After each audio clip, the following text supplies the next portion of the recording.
Alright. I'm streaming. How we doing? Oh boy. I'll tell you guys what. It's been a day, man. What in the world is that? Care about that? Alright. I mean, I'm not necessarily ready to like play a game yet, but I want to start stream because why the fuck not?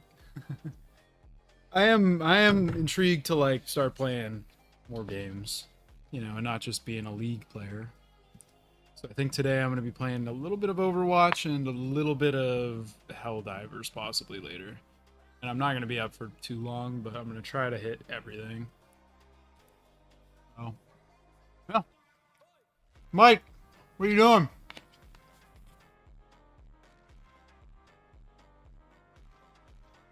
Join the Discord, nerd. Jeez, actually, what are you doing? Are you busy or something? Why, how'd you join so quick? What's your deal?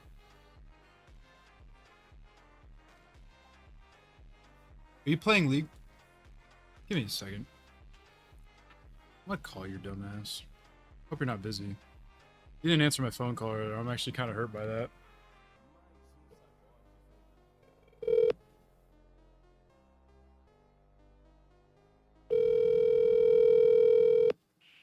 Telephone number. Oh, you bitch!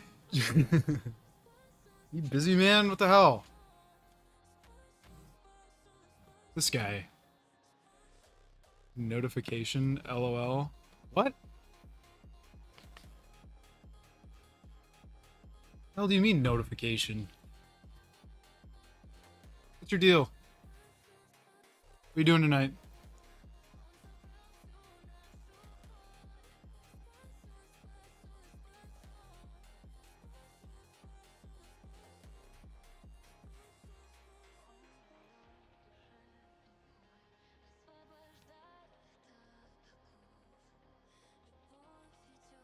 I don't even remember what I was saying.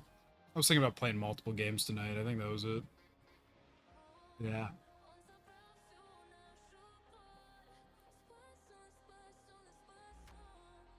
Mike, if you're still here, we gotta go work out soon, dude.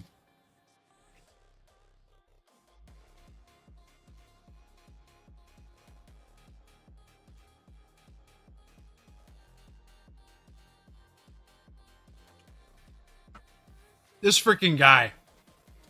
He texts me. And you know what he texts me to say? He'll be on shortly. He couldn't have answered the fucking phone. You know what? I need to choose different friends, honestly. Fucking hell.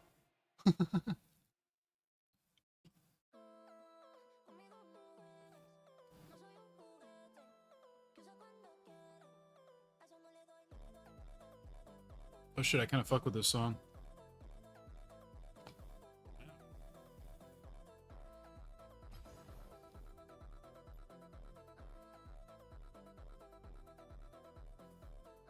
I'm debating if I should finish this or start a game. I mean, if I start a game, I'm gonna do Swift Play, so.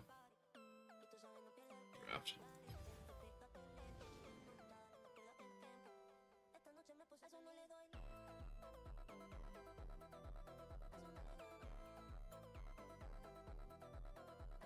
Yeah.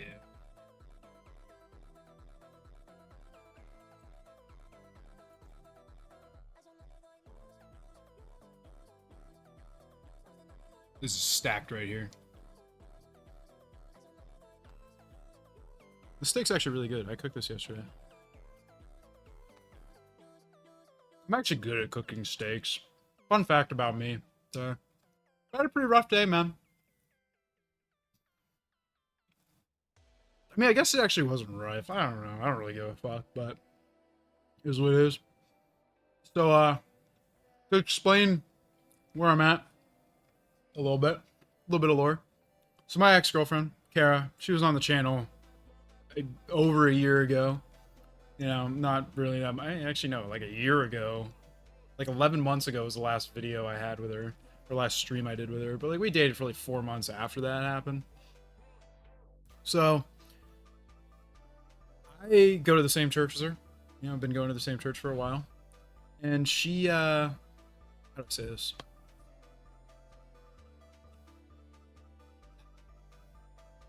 Some guy that I was talking to at church on Sunday said that, hey, she thinks that she's like dating and ready to date.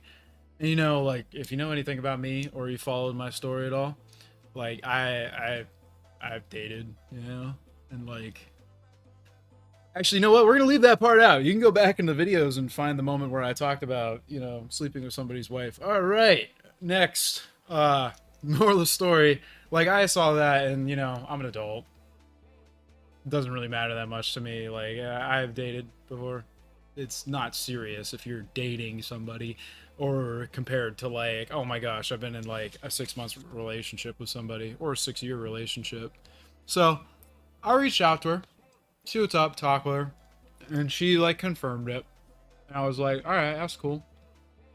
And I told her like I'd like to talk, you know, like an adult, you know, like what I was thinking. And I said like, hey, you know, like I've changed, you've changed. Let's see if we could talk in like the now and the future and be in the present. And you know, I brought up the question and she blocked my ass. So, you know, eh. I mean, I don't know. I'm not really. I don't know how to explain my feelings, I guess. Like, obviously, I'm a little bit upset about it. Like, I'm not gonna deny that. But, I don't know, it doesn't, like, hurt me as much as I think it does. I don't know. I've been, like, changing up my life, doing a whole bunch of different shit. Even getting back into streaming, you know, kicking tail. So, doesn't really matter to me, but who knows? But an interesting thing about the way that I left it, you know, like I was kind of just honest with her. And I talked to her like a normal human being and I told her exactly how the fuck I felt. And, you know, I don't feel very much like I don't ever see me getting back with her. She just like I dug myself a hole with her, and past the hole that I dug, like she dug a hole with me, even if she doesn't know it. So like the disconnect there sucks. But I got a nudge to talk with her this weekend, so I decided to just, you know what, send it. And I talked with her, and it ended with, I mean, I read her messages, and maybe I'm looking into them too much, but my buddy Armani, who, you know, was in the last stream, said, well, as he was looking at the messages, he was just like, dude, this I'm gonna explain it to you, and you're not gonna understand this, but like one day you might. But you are at a point of emotional, like, maturity. You know, like you think of the situation how it was, you see what it was, and you moved on from it, and that's good. You know, that's like a good way to look at it. And he's like, but you don't mind talking to her, like you can talk like a normal person, and she can even tell you shit to like get under your nerves, and you're fine. And he said, I think that he thought that that was a problem because she said some things that would, you know, 9 months ago would have like really gotten under my skin and I would have been pissed. And he's like, so I think your reaction to her being that way and like trying to get a reaction out of you just like caught her off guard. She can't really talk to you about it, you know, because she was trying to get a reaction. And that's what girls do. I don't know. I've talked to quite a bit of them. So it's all good with me. I'm here. I'm alive. I'm still kicking. We're living. So, yeah. Bigger news. And honestly, like, this is something that's been like a year in the work. Like, a little over a year. I think it was, I gotta think of the exact date. Actually, it was the day that I told my ex I was going to break up with her, or I was breaking up with her. So it was about like 11 and a half months ago. I decided I wanted to get healthier. I weighed 285 on the dot when I stepped on the scale. I took pictures of myself. I looked disgusting. But I was like, I'm going to be healthier. I'm going to change my lifestyle around, and I'm going to I'm gonna be at a point that I want to be at physically, you know. And at the time, I started doing it for my ex, and as shit fell apart there, I like kept going in another direction, you know. So I'm proud to say that 11 and a half months, I have dropped 100 pounds, which is it's insane to me. It is actually like one of the craziest things I think I've ever been able to share. You know, like I've had a crazy fitness journey throughout my life. You know, like I grew up, I was a little chunkier. I got really tall and like I was an athlete, so I was a little more muscular, but also got a little chub on me. And then I ended up getting really skinny. Like I weighed 150 pounds at my lowest in high school, and then my senior year into my initial college years, like I just pounded the weights, pounded the protein, and I got up to 240, and I was jacked and ripped, and it was awesome. And I don't know if I'm gonna go back to that. I did like being skinnier a little more. I think it was just easier to maintain and like keep my head in what I was doing. So like did that, and then became a freaking literally did a strongman thing. Like I was on a strongman kick, and that's what I wanted to be. I was like, I want to be a freaking strongman, so I'm gonna do this. And I ended up doing it, and I got strong as fuck. I had big ass arms, and I was muscular as fuck, and I was really proud of myself. 6'5", you know I was around 265 when I was doing that. And then I ended up letting myself go a little bit, and got up to 285 at my max. And that's where I realized, like, I'm almost at 300 pounds, dude. Like, that's not cool. I shouldn't be here. And now I've cut back down to 185. And I think I'm not, I'm not necessarily at a healthy weight. Like, I'm definitely below the par that I probably should be at to be healthy. Like, probably I should be floating around 210 at my height. But I'm at 185. I feel good.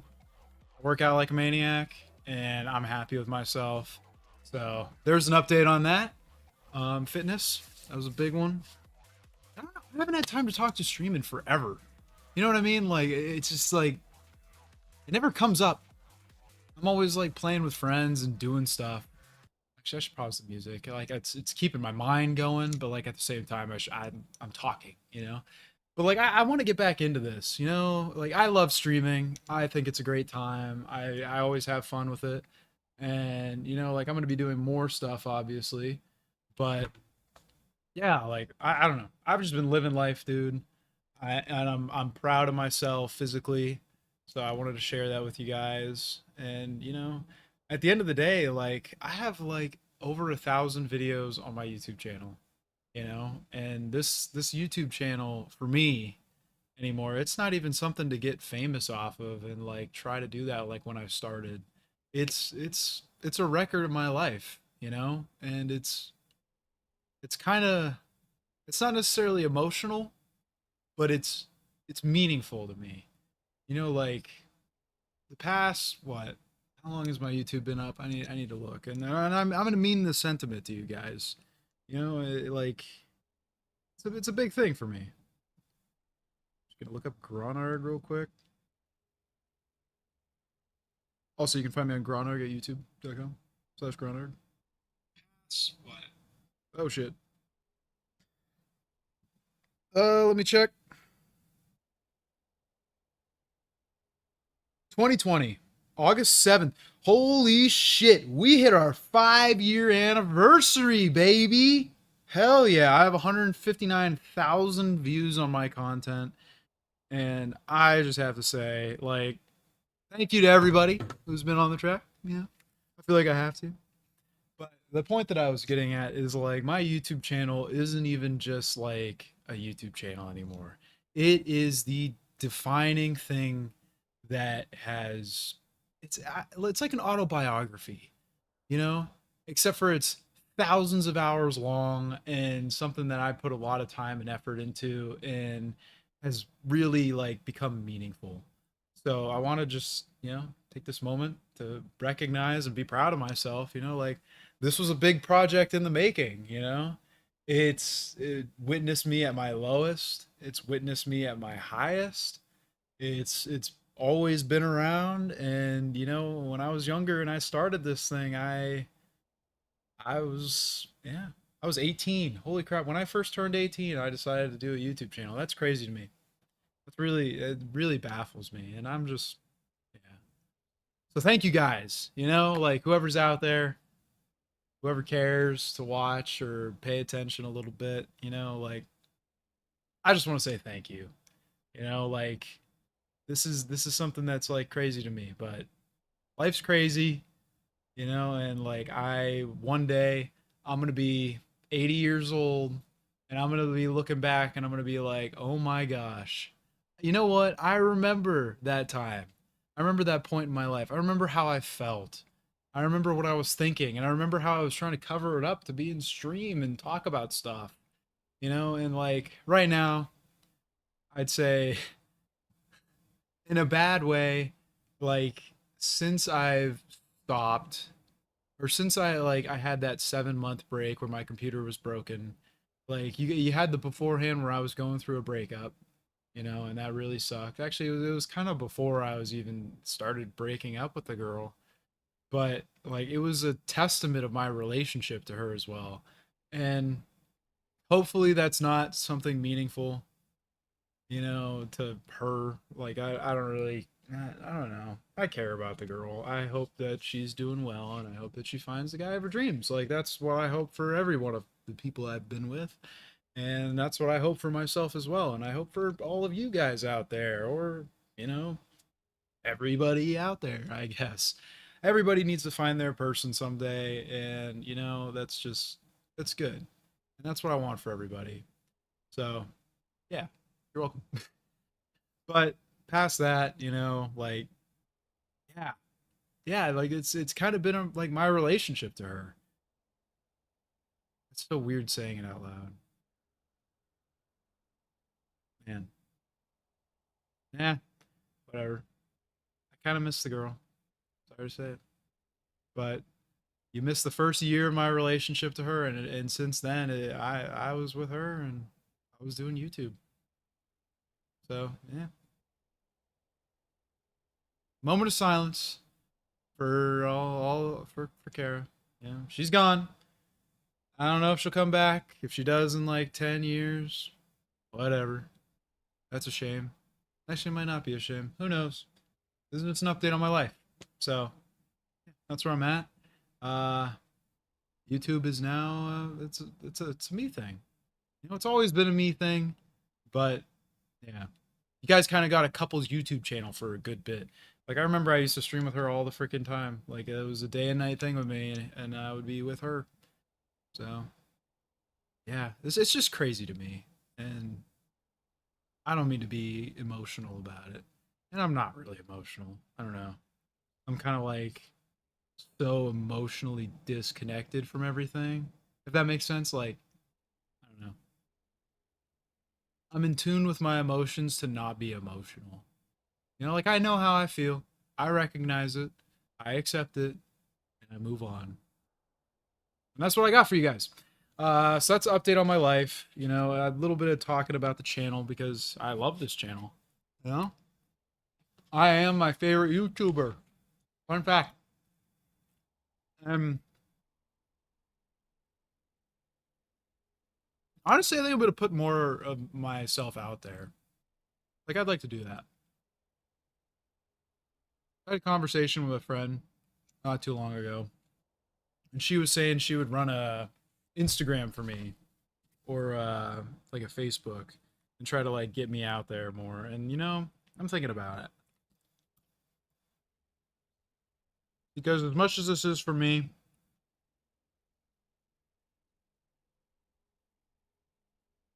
it's a lot for you too.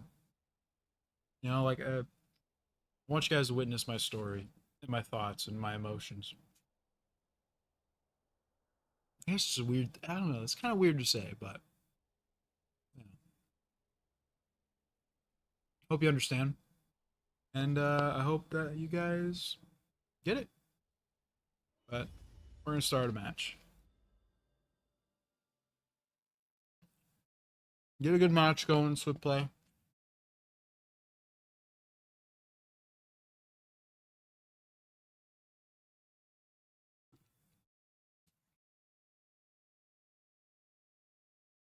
I'm sorry, I do have this steak that I've been trying to eat, but like I did take 20 minutes to talk about my life and me.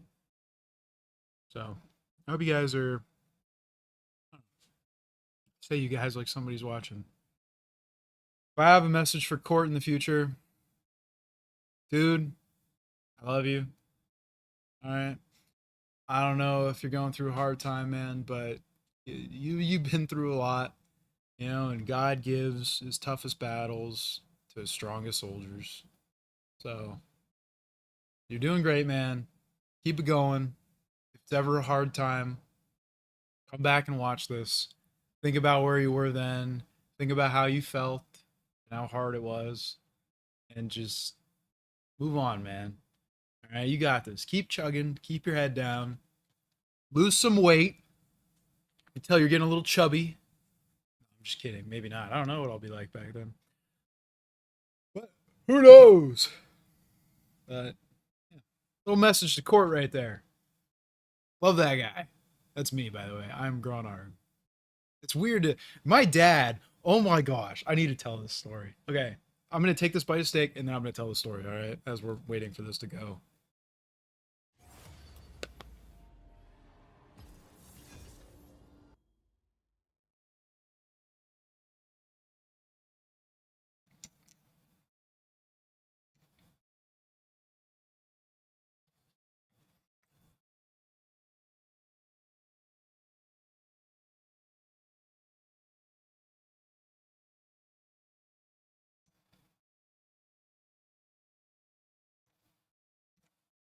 Shit, I forgot it. What was I gonna say? I was talking about my dad. He said something funny. I really wanted to bring it to you guys, but now I'm here. Wait a second, I need to click out of this to do this. Yeah. Man. What the fuck did he say? I'm telling you guys, I promise my dad said something really funny and I just can't remember it. Might remember it in a second, but I'm beyond it right now. Love my dad, by the way. Shout out to him. I don't know if he's ever been on my channel. Papa Court. Papa Court. Papa Gron. That's his name. You know it. You love him. Papa Gron. We love that guy. He's a great guy. Papa Gron. Oh, he... okay. I'm sorry. I know it's not funny because I haven't said it yet, but my freaking dad today, I was in a business meeting, all right, for lunch, and my dad was there, and I do work for my father. You know, I'm very proud of that. Like, I love my dad, and it's not that I couldn't get a job on my own. I love helping my dad out, and he's a great guy. But so we were in this business meeting, and my dad calls me Gronarg. Okay? I know that may not be funny to you now, but you just gotta think about, like, me being in front of, like, 4 dudes, all, like, you know, wearing, like, business casual attire, discussing freaking freight, and, and my dad being like, yeah, Gronarg over here. And it's me. And I'm sitting there like, yep, that's me. I'm Gronarg. That's your son. Oh man, that was so funny to me.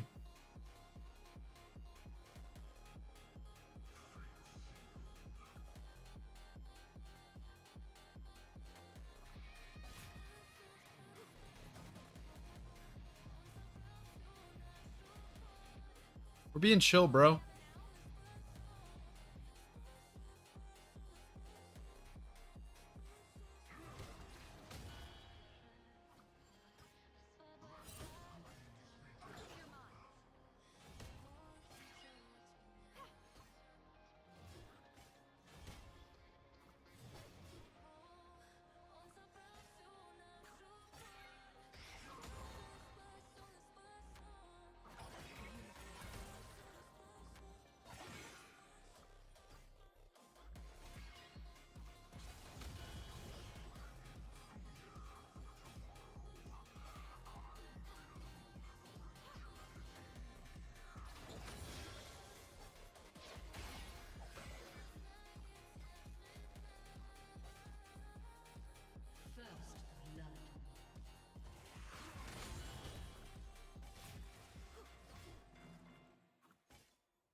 This is not cool.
We're good. I'm like kind of online. I have all my abilities, therefore I'm doing okay.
Fuck me, dude. That dude ran me into them. What a bitch. Sorry. I don't mean to say that. I will say, though, that guy's a bitch. Fuck you. I'm out here practicing my CS, brother. Leave me alone. Also, oh, another update. I think I've talked about this before on stream, but I have like a really big goal with me right now to get 500 plus connections on LinkedIn, and I do want to say it's going well.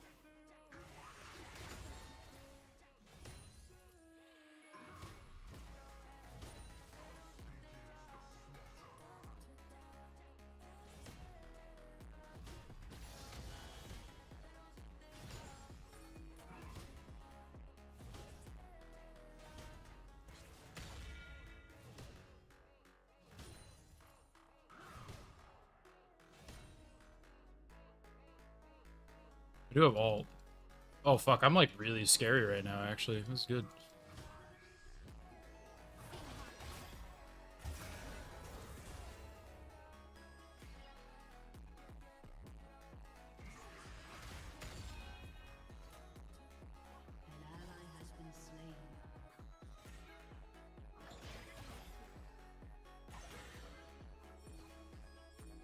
Hit that tower, bitches.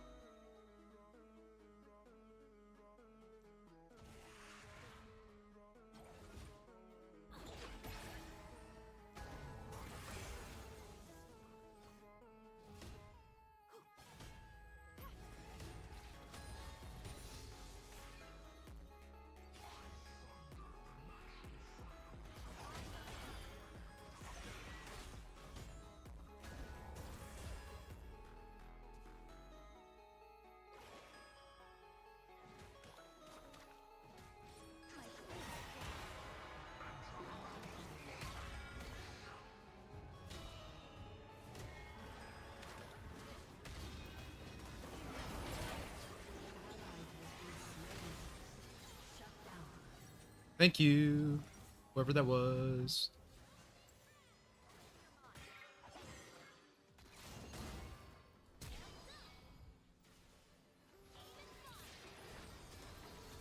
I'm actually fine with that.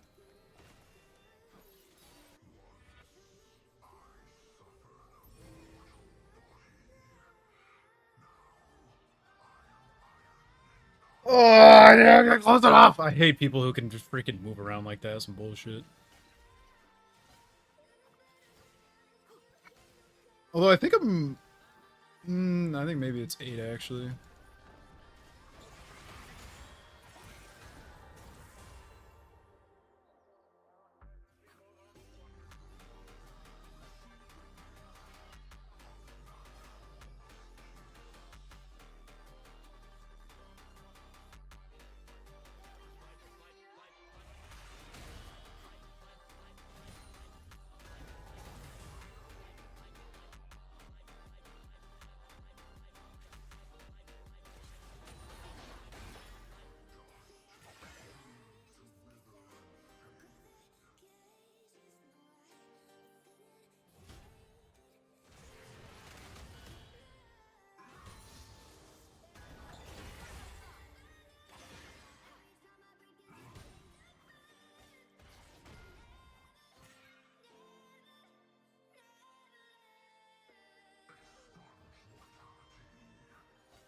Turret plating will fall soon.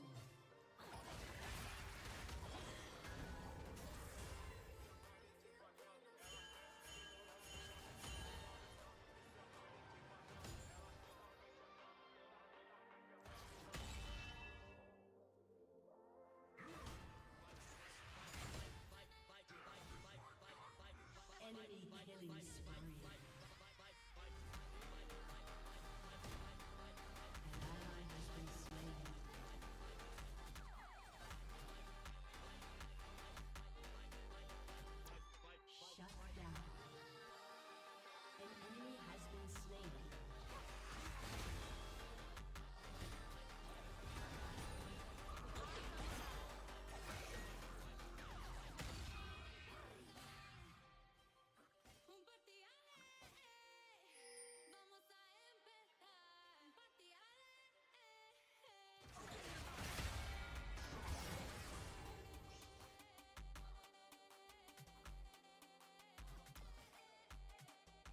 Give me that next level.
Dude, I don't know how I knew that shit was about to fucking happen, but I did, and I fucked off real fucking quick.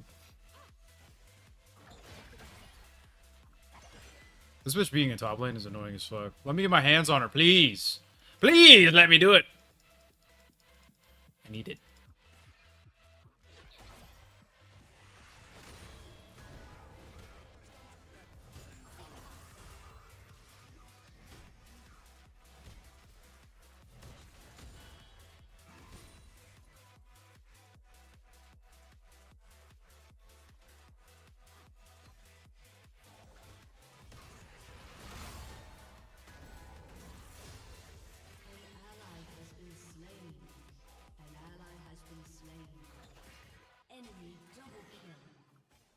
Damn.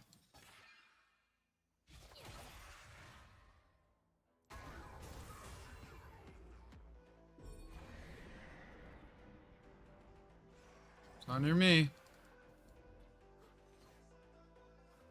Your turret has been destroyed.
Actually, I could stay for one more wave. Fuck it.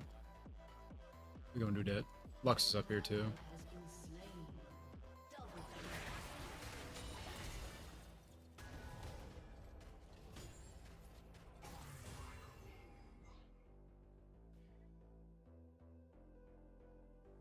We gonna stay for one more fucking wave, dude. I wanna wait till my TP's up.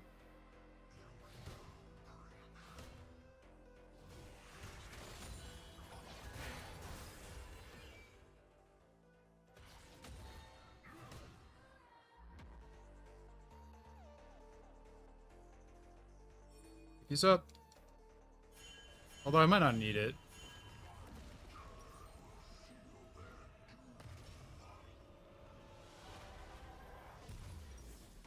Yeah, I don't need it. An ally has been slain.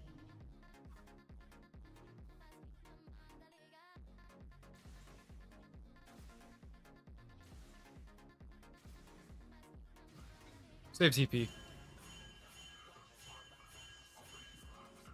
Can you fuck off? Holy shit, dude. I don't know what's going on in the rest of this game, but I don't know. I'm doing alright.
I think my team's getting fucked up.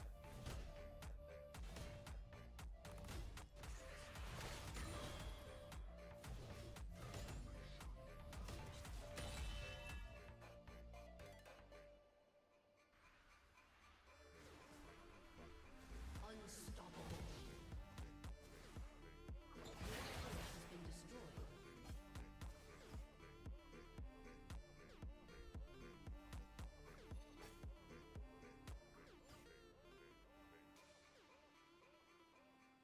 Your turret has been destroyed. I'm gonna try to kill her ass here. An enemy has been slain.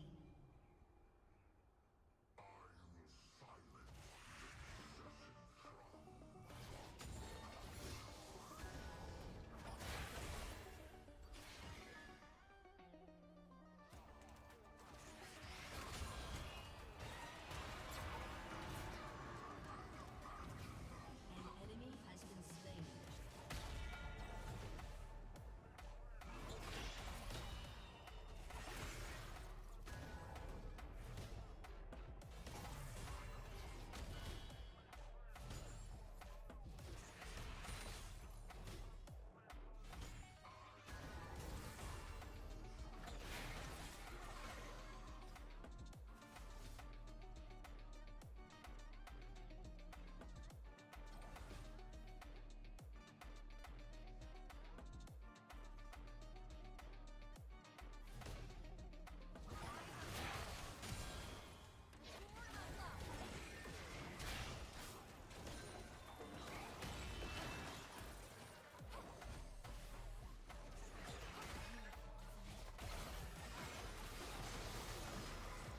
Fuck me, dude.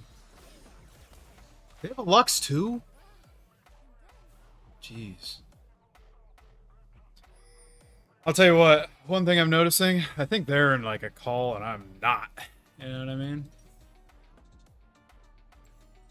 I do get item though, like we're net, whatever. Doing well in the mid.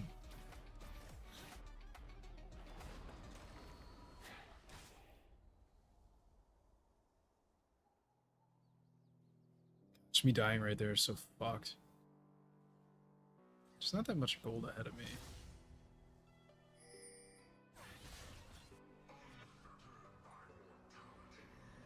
I think I'm gonna go back.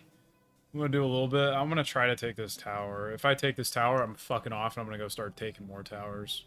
I'm gonna be real with you. Because I am doing well. Ult's about to become tier 3. That's prime time. More to fucking kill your ass. Shut down.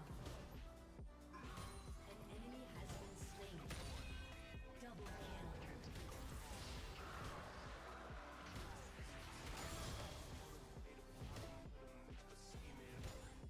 An ally has been slain. Has destroyed a turret.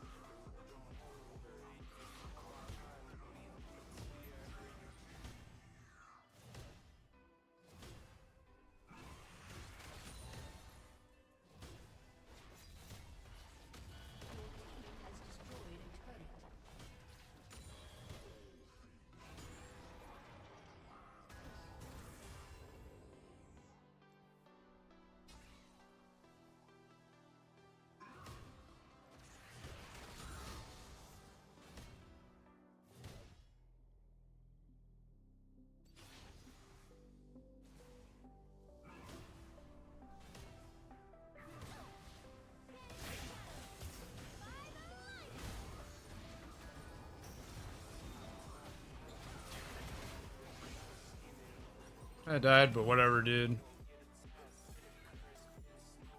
Got that tower half fucking health. Bro, I'm gonna be real with you. That was worth. I like needed to get my little get back right there, and I got that shit. And I got another item, and I'm almost about to get my last item.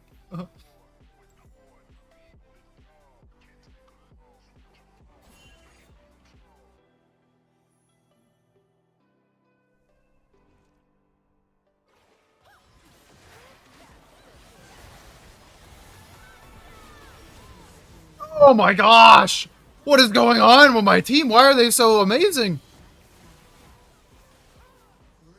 Dude, my team is nuts. Holy shit, did you see that shit? That was a coordinated attack right there. They're hiding in that bush. They're bush camping. Do I just go back up top? Nah, I'm gonna go bottom.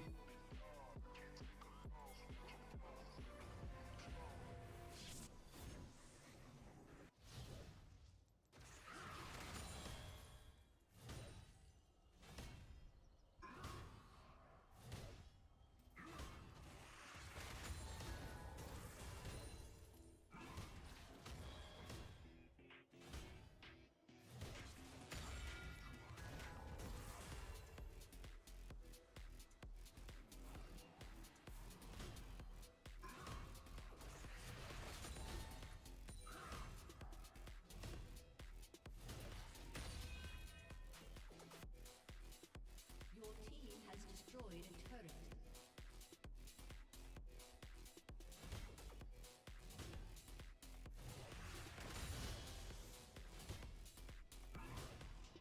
There's a reason why I fucking love Mordekaiser. I'm gonna be real with you. I think it's due to the ability that if two people run up on me, I'm like chilling.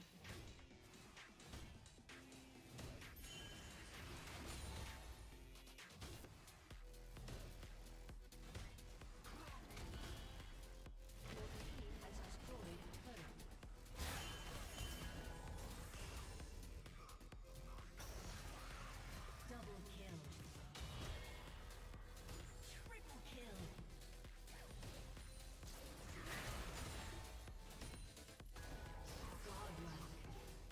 I'm like almost full build, dude. I could probably go get my full build now.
Might cancel this shit to try to kill one of them.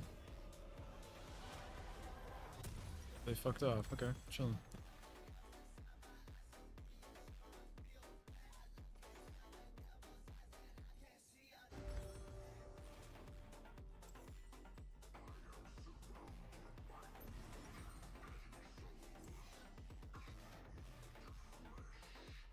I don't have TP up.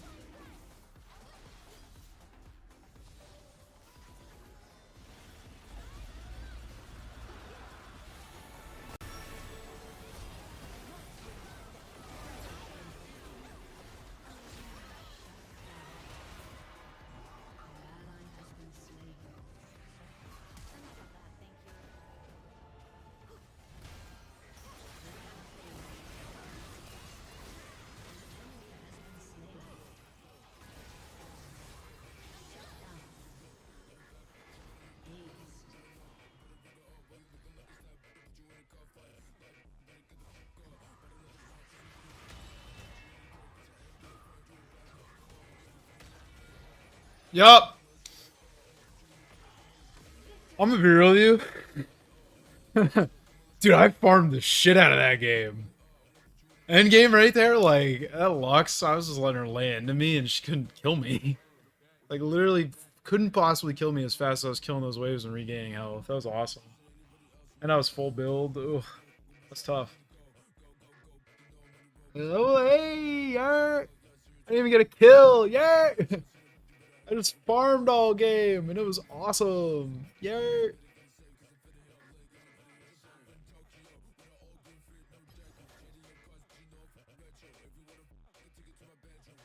Dude, like 2 people said they wanted to play with me, and none of them are here. What? I don't. Fuck it, let's go again.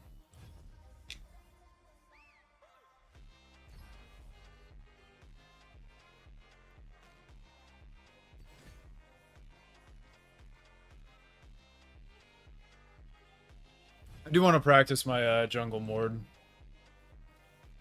I was waiting to play League or something.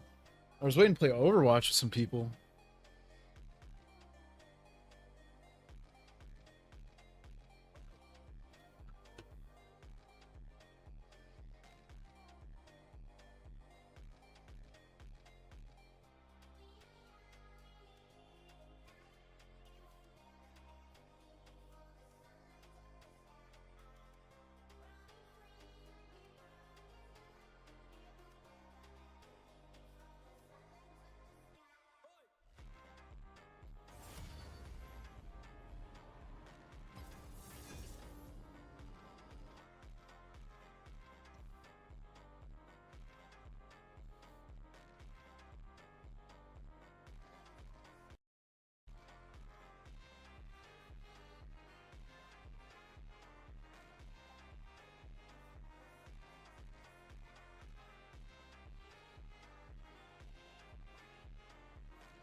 What the fuck is support Volibear?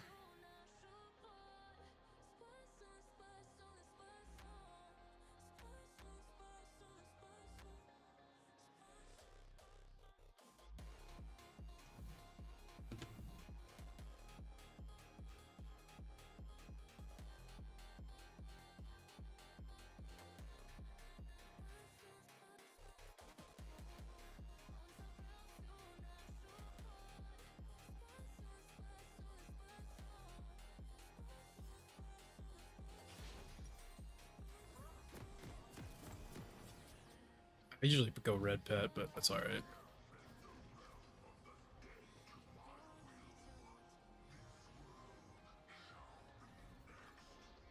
gonna start his red buff. Why? I don't know. Because I want to. Welcome to Summoner's Rift.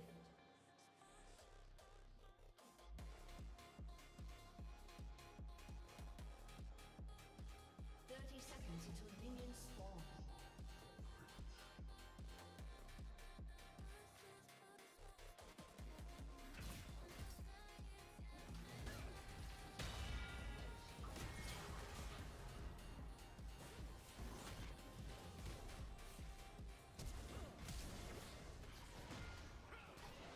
Ah!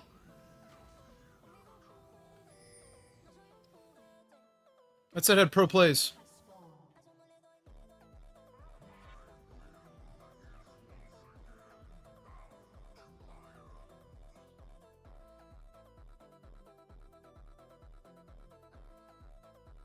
Alright, looks like I'm not doing that. I'm starting my blue buff. I don't need my blue buff, I remember.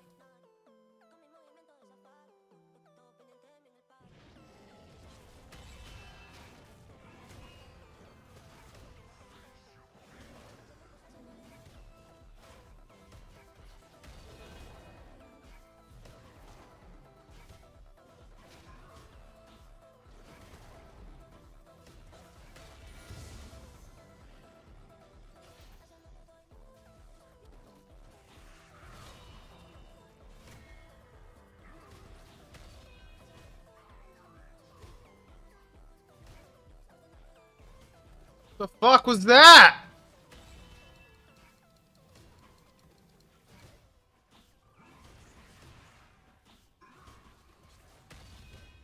Dude, I might die. I might run.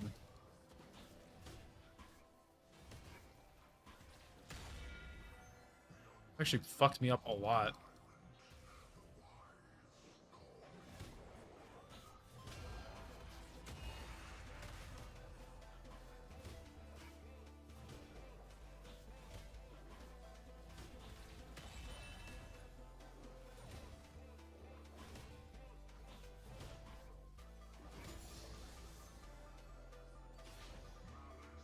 Okay. We're chilling.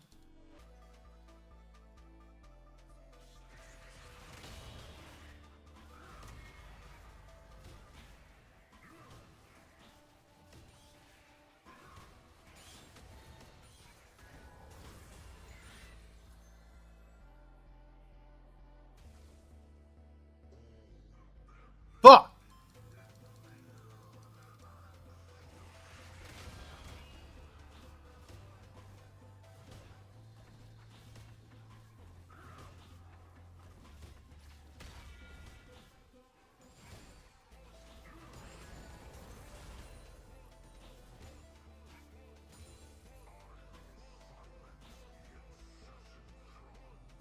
Like under level now. That's not cool.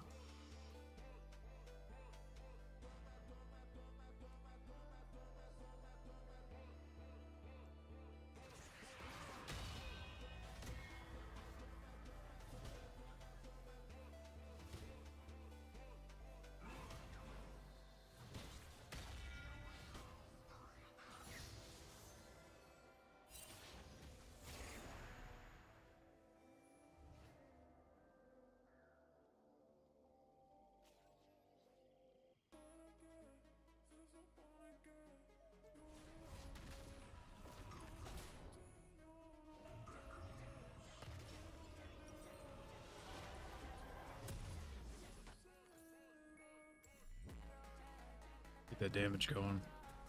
I'm gonna need it. I'm gonna need that shit real bad.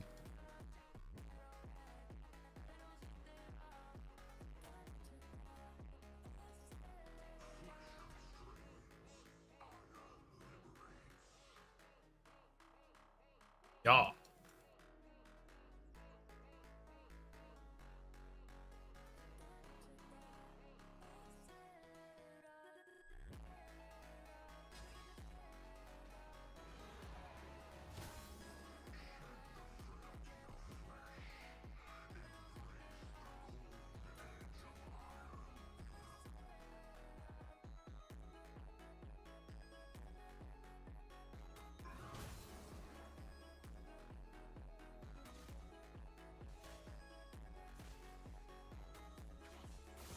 Ally has been slain.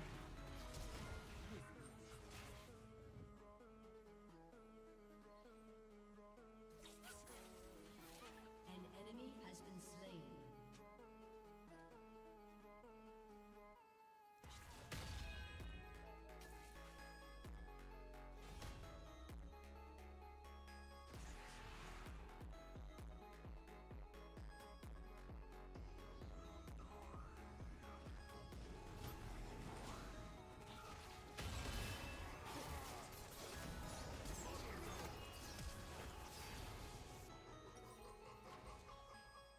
Oh, I'm so frustrated right now, guys. You have no idea.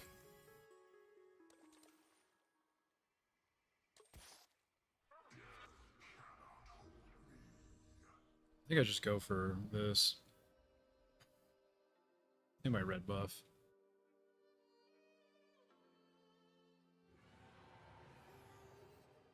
Dude, I'm fucking up. Fucking up. I gotta farm the shit out of my stuff.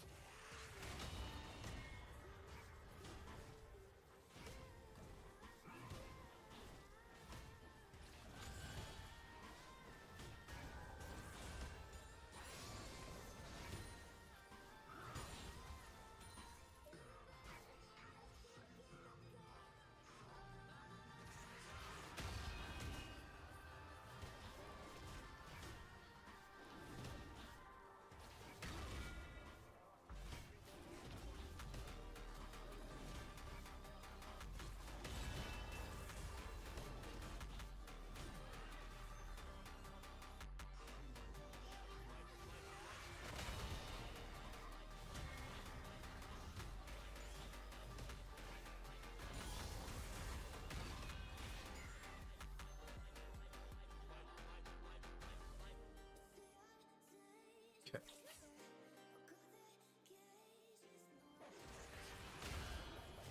An ally has been slain.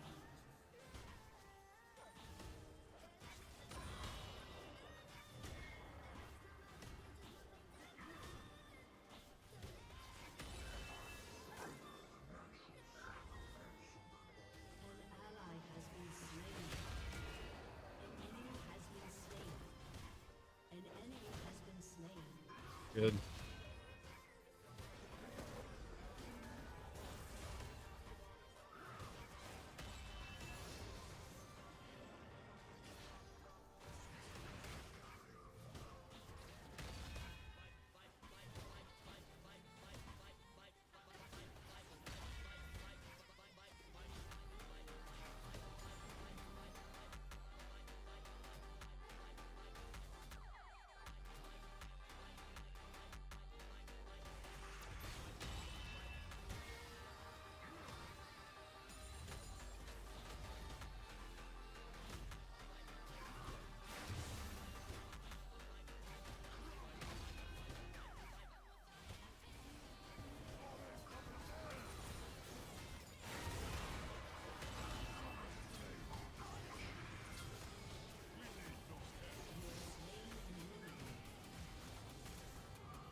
Fuck you, dear. Deserve that shit.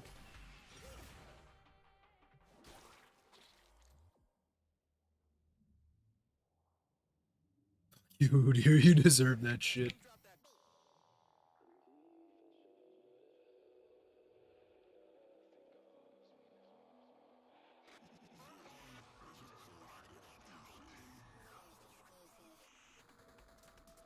Turret plating will soon fall.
Shut down.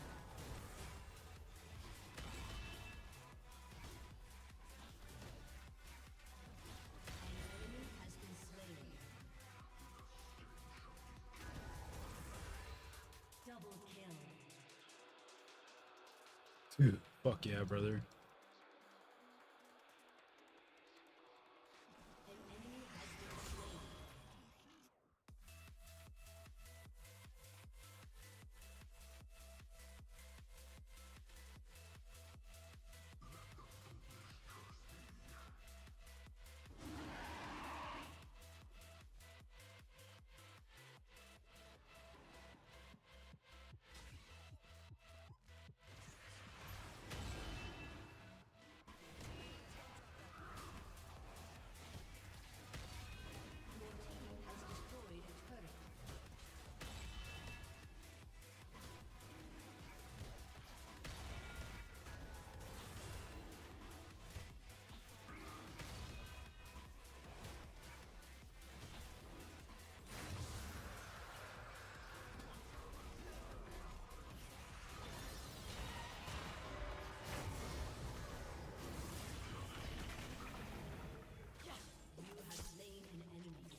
Could have ulted that bitch and probably killed her.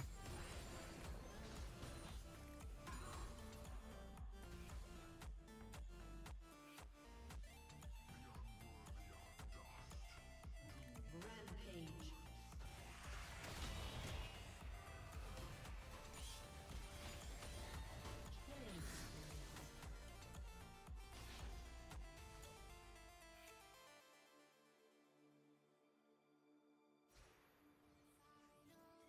Killing Your team has destroyed a turret.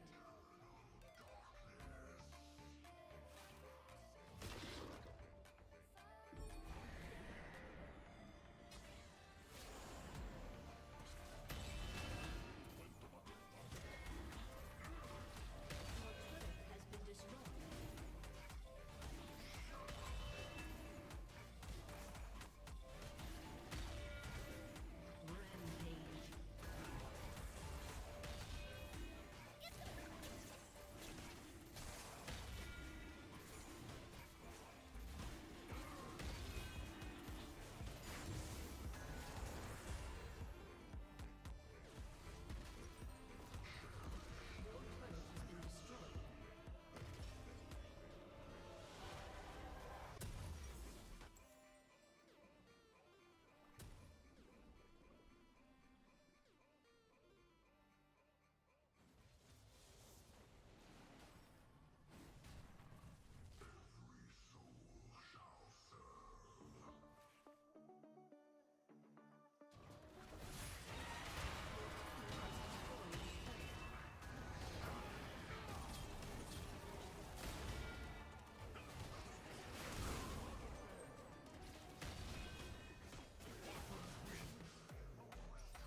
Fuck! Rampage. Whatever. Stay in my fucking jungle. What am I supposed to do there?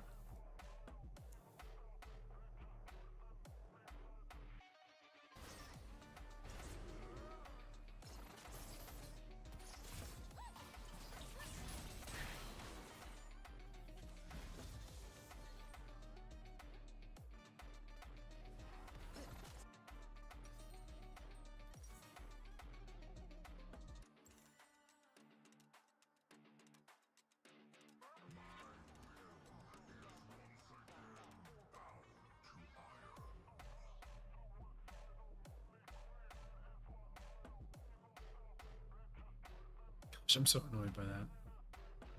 Almost killed Set too.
I love the angel wings. They're just going off, bro. An enemy has been slain.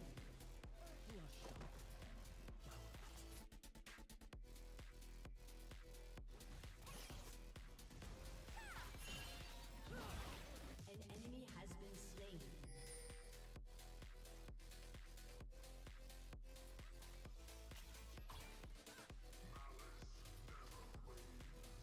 Your team has destroyed.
Game. Sick.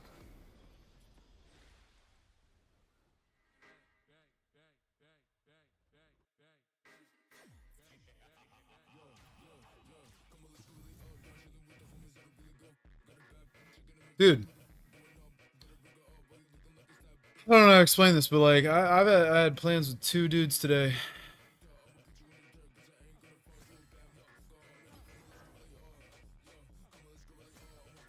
Game.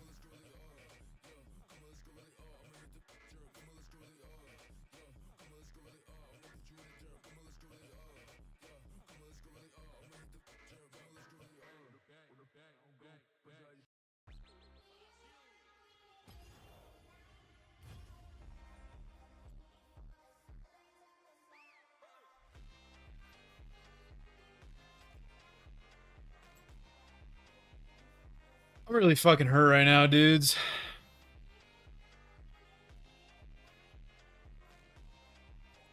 I know I just have to power through it, but my heart's getting crushed. You know, out of all the things I've ever done, right? I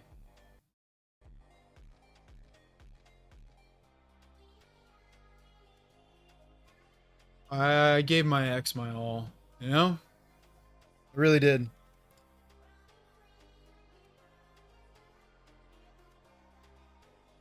I'm gonna be honest with you, my heart's kind of fucking broken, dude.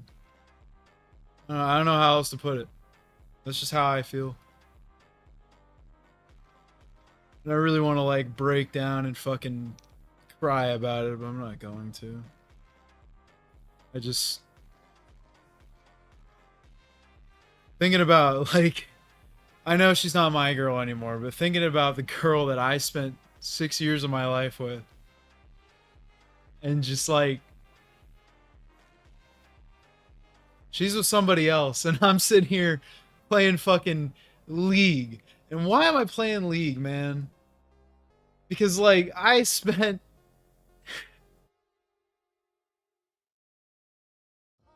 fucked up after we broke up, you know?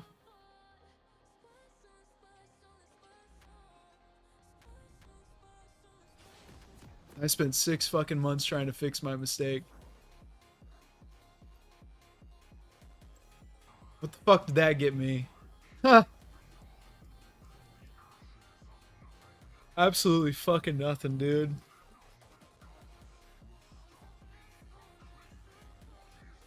Welcome to Summoner's Rift.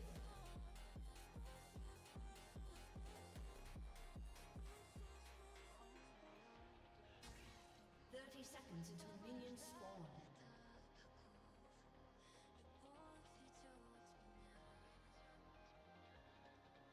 So I'm just a little hurt, you know, and I'm not afraid to fucking admit it. I am, and it's a shitty fucking feeling that I'm feeling, and I wouldn't wish it on anybody.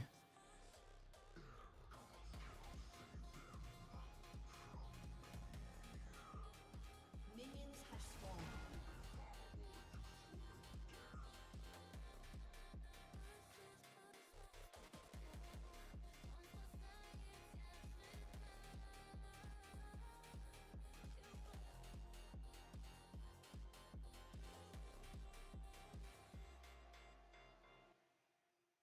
Fucking hurts, man. I don't even know what I want.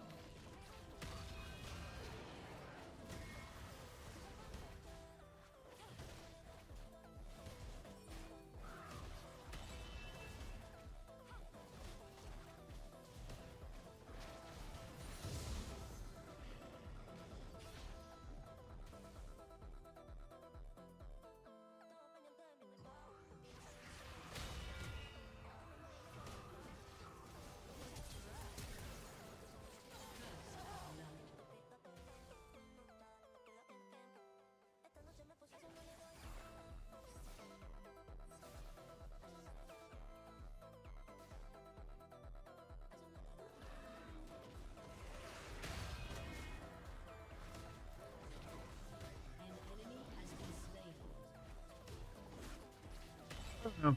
I guess I'm besides myself with that. I keep thinking about it, and I keep being like, you know what, like like that should be me, you know, and like me, I wish that she would like take the time to sit down with me and like figure our shit out, because you know, there's things that I've done, there's things that she's done, and you know, like why don't we give it a try? But I'm not going to. Never going to.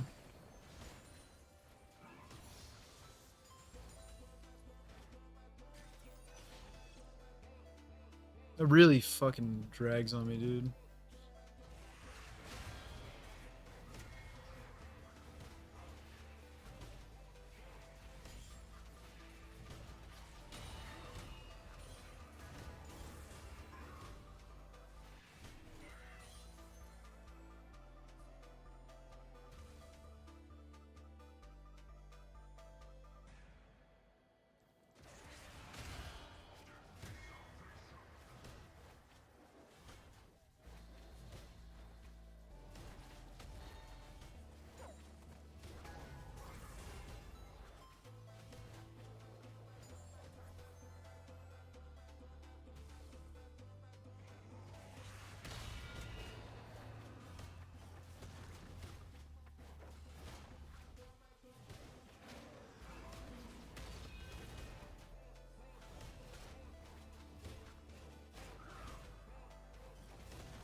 Hello. You're really late. I'm probably gonna have to go to bed. I'm that late. Huh. Yeah, fair enough. I didn't mean to be this late. Freaking my parents had like a pile of dishes for me to do when I got back. You're fine. I'm kind of depressed right now, dude. So I don't know. What? Why? Is it because you're playing the Wii? No.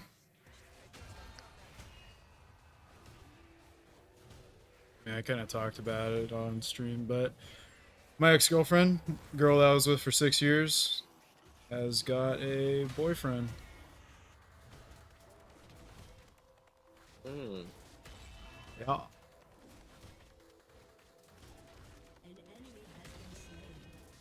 That is an interesting dilemma. It's not really a dilemma. It's kind of just what's going on. Not much I can do about it. Actually, there's nothing I can do about it. I was told by somebody at my church, and they said I should reach out to her because, you know, I'm a great guy and all, whatever. Don't do that. That's not a good idea. I mean, I did.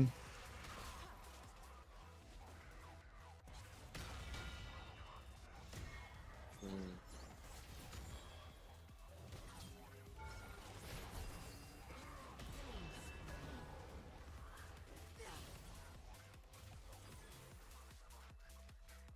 Not gonna lie. I did. I talked to her. Hmm. You wanna know how it went? It's okay. I don't know. Ah, so I not didn't. very good. I mean, I didn't approach it like I knew about this shit beforehand, but I kind of did. Which sucked dick, but you know. Hmm. Yeah, that's something. You know.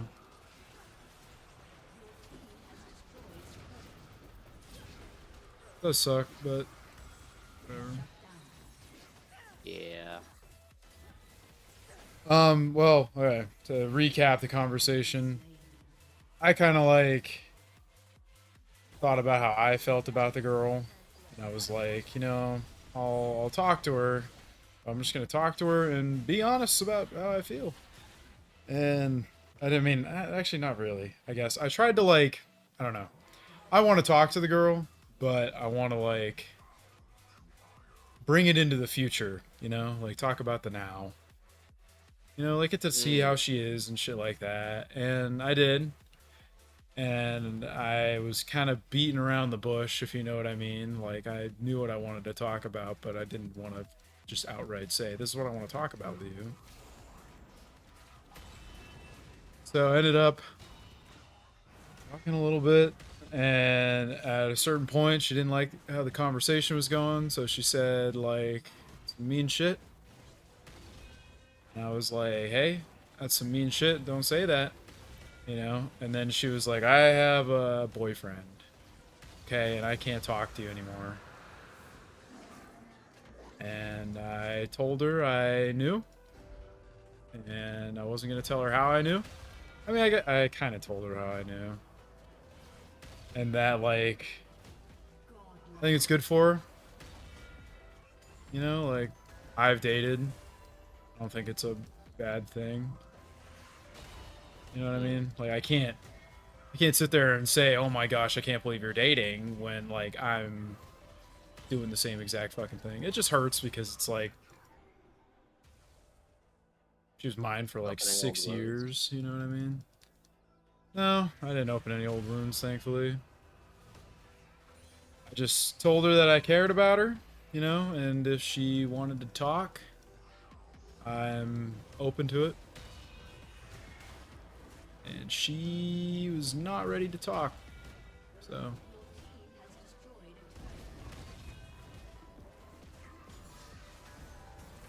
How things are.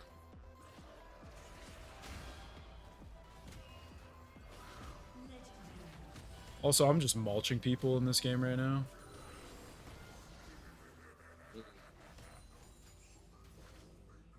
My whole goal is just to absolutely be a freaking monster, and I'm doing that, so. Yeah.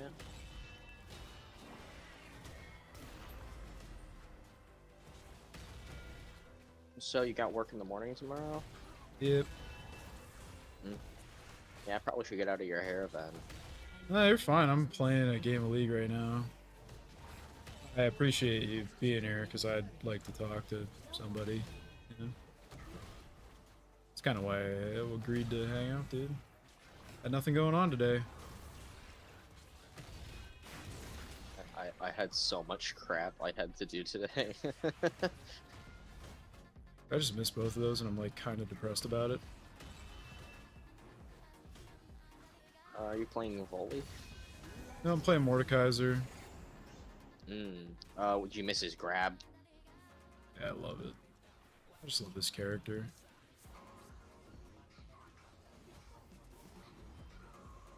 Your team has destroyed a turret. He was the first one I played and I still enjoy him thoroughly.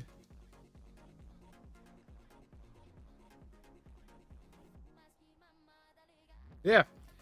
So that's what's new with me today. I don't know. Like I thought I don't want to sound like a dickhead. But like I thought that like I'd be like kind of having a girlfriend right now. And I was close with a girl not too long ago. And things just ended up not working out. She's a little far away. But it's a shame. Rampage. Yeah.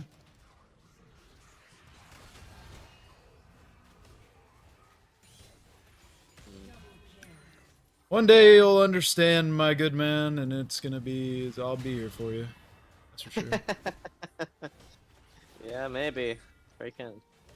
I don't know what I want to do in my life, so. Yeah. Oh.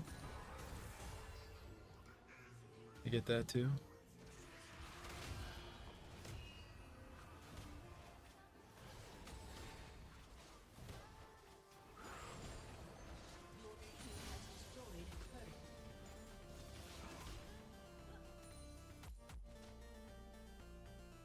Bot laner now. Moo come I here. really can't give any assistance on this. Yeah, anything I would say would sound kind of crazy.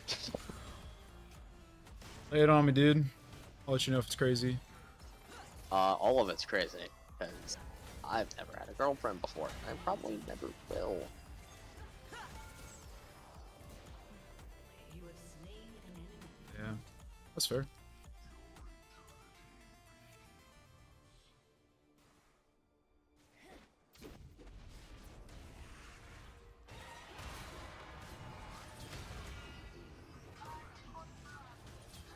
Your team has destroyed an inhibitor. You have slain an enemy. Man, I'm just a fucking monster right now. Feels good.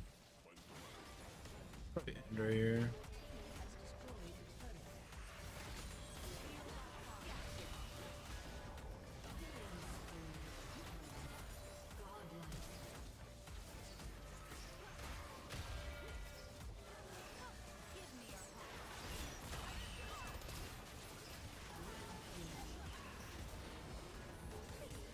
Godlike. Dude, I just killed 5 people.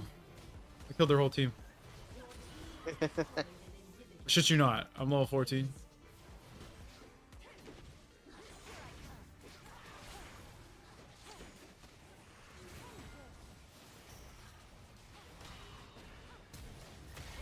team has destroyed an inhibitor.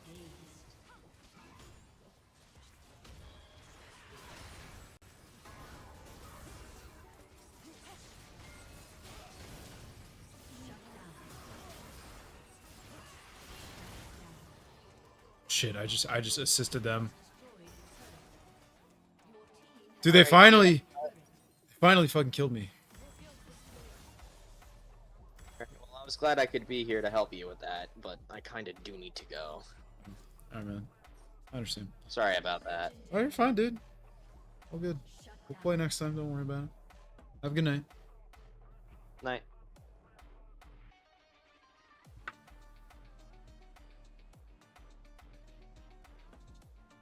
Damn. kind of crazy. Had 2 plans today, both didn't work out. That's okay. I'll be okay.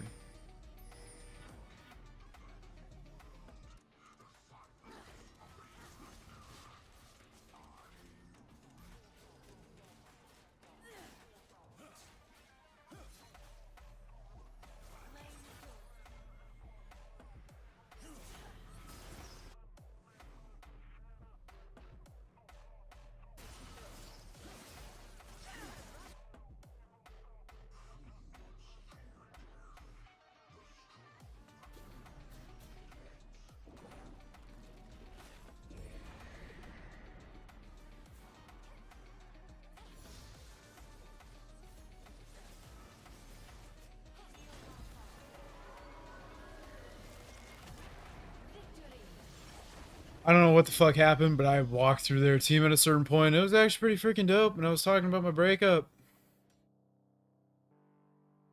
Breakup sucked, dude.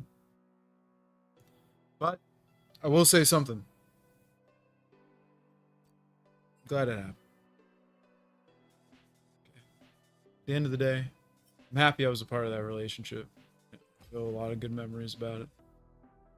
I'm happy. Turned out the way it did. Kinda sucks, but nothing I can really do about it. Except for sit here and act like I'm okay.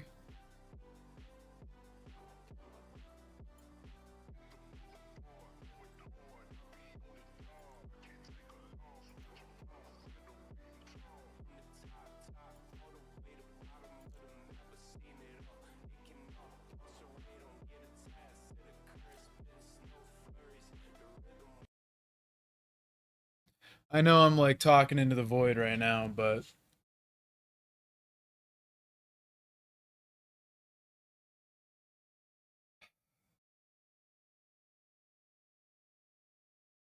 wish I could go back and fix things. So I don't know. I'm not gonna give like some sob story about what happened in my relationship, but to explain it simply, since it's on my mind and I probably will never do this again, so might as well get this moment of honesty out while I can, or while I'm willing to. Um, Me and Kara, we dated. First year was awesome. It was probably the best year of my life. You know, it was all great. Year 2, also good. Had a great time, great relationship, great life. Then something happened while I was out away at college in Michigan State. And not to say that like we grew apart or anything like that, we didn't. But like it mentally fucked me, right? And it's something that affected me till the end of our relationship, but I knew what I wanted my entire life, right? Went through everything, did everything I fucking could, everything you could think of. I did it if I wanted to, right? I had the freaking girl that I wanted. I had the schooling that I wanted. I did everything I wanted and was walking on freaking sunshine, man. And after this thing happened, it kind of proved to me that like I don't walk on sunshine and shit's crazy, you know, and life happens. People don't like you. Shit's weird. And I kind of like went into myself. I didn't go into myself voluntarily, but I did question everything about my life and like what I wanted, you know, and where I wanted to be and how I wanted to be and how I wanted to do things, you know, like I questioned. It kept coming up questions. So I pretty much I didn't know what I wanted to do with a lot of things, but as far as my relationship goes, I was stuck between breaking up with my girlfriend because things were getting hard. I didn't know what to do. I wanted to fix everything, but I didn't know how. And I wanted us to be on the same page about some stuff that we weren't, you know? And she was there. She supported me. She loved me and cared about me. And it was great. Like, I was happy that I had her. And I was very grateful because I went through some hard times with her. And it was good. But at the end of the day, I decided I was going to propose to her and try to get married to her, you know? And I saved up over the course of a couple months. You know, all my money I was going to be putting into this girl. And I mean, I didn't save up a lot. It was like $6,000. It was a little over $6,000. And I had decided to I got a freaking design for a ring that I wanted for her, and I got the quota for it. It was like 4.5 grand. I was like, all right, but I think she'll appreciate what I did.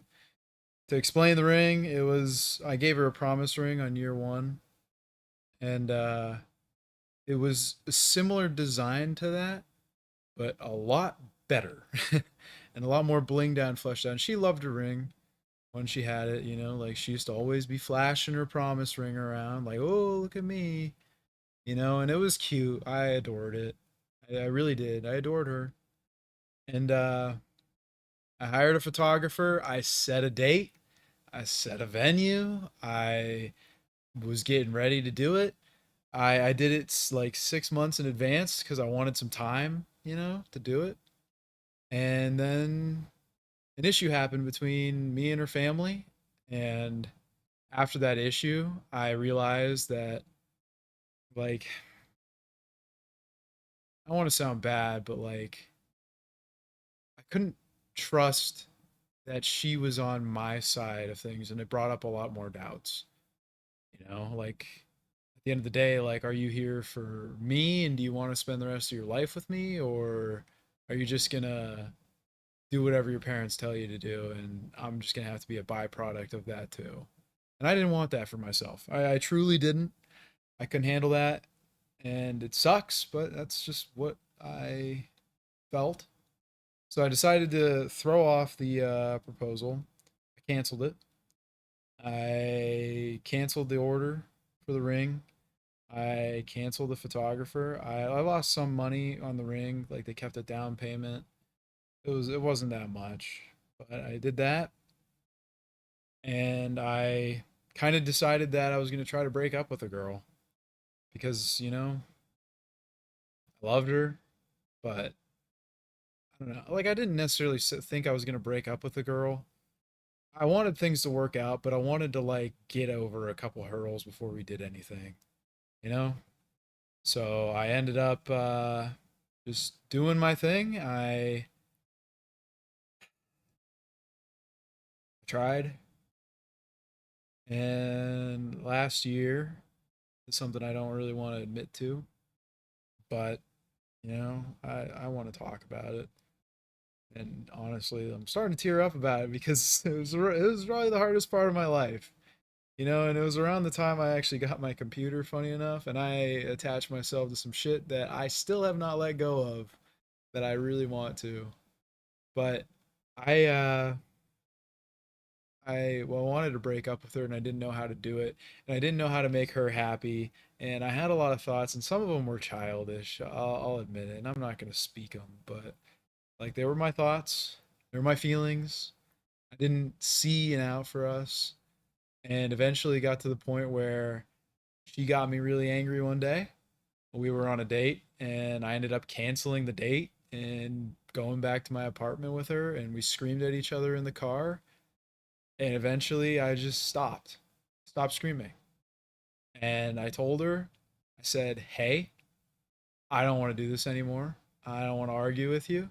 I'm giving up on us, and I need you to get out of my car. And she screamed at me more. She started crying. She got really upset and really hurt by what I said.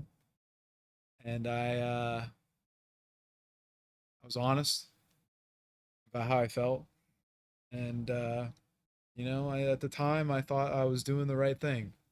And I thought, like, oh, let's just break it off and she'll get over it and find somebody else and I'll find somebody better that I want to be with, whatever. And that night, I was sitting in my apartment.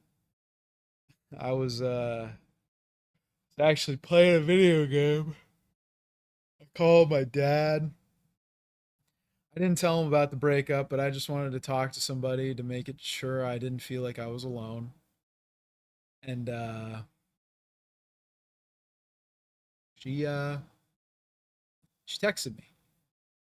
She texted me at a little after midnight, and I was thinking about her, and I felt more regret than I have ever felt in my life. That was the most regretful thing I think I ever did, was telling that girl that I didn't want to be with her. You know? And now, like in hindsight, like it was a lie. At the time, I did want to be with her more than anything in the world. I just wanted us to figure out some stuff. And not even that, like looking back, like I probably could have went on with it and been happy. But it's not the way the cookie crumbled. So I ended up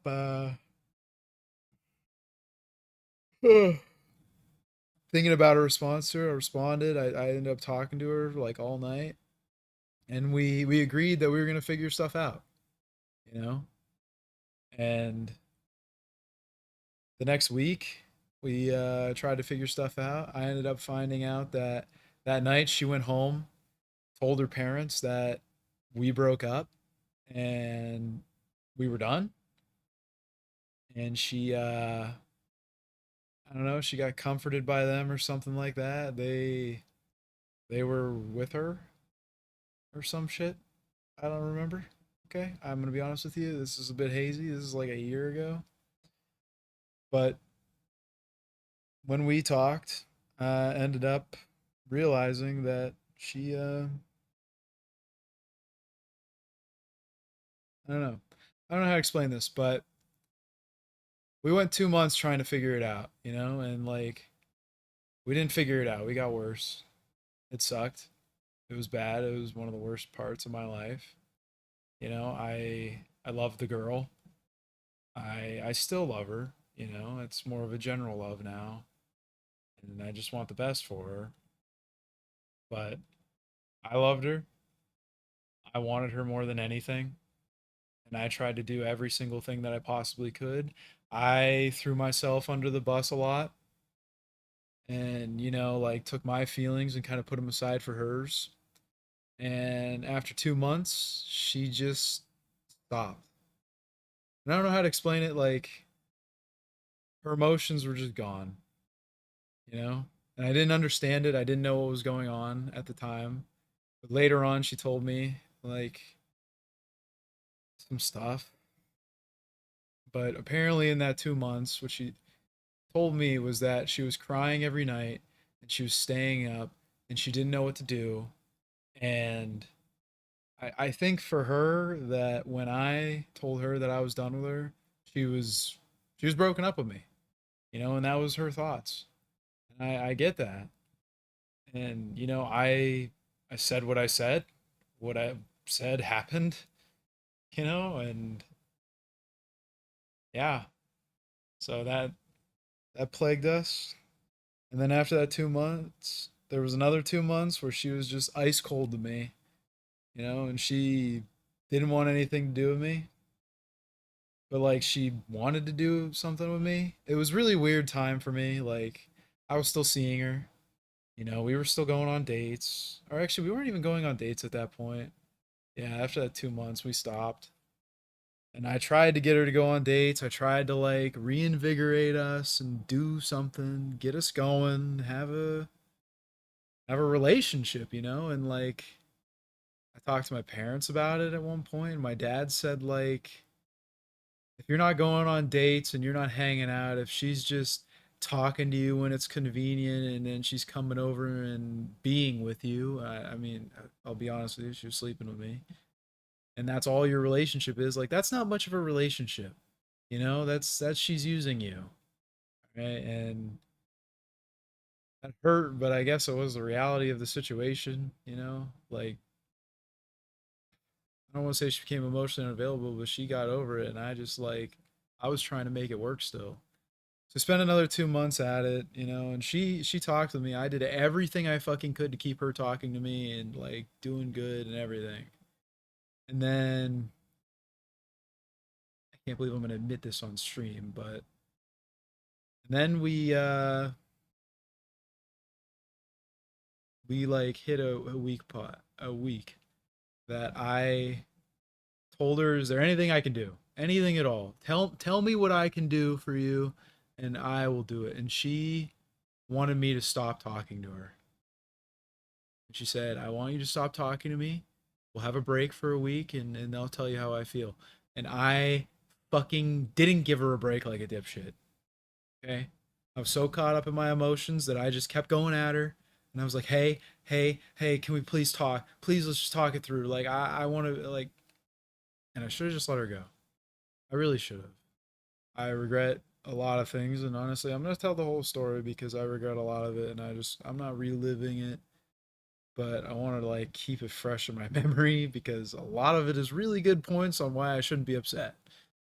So that happened.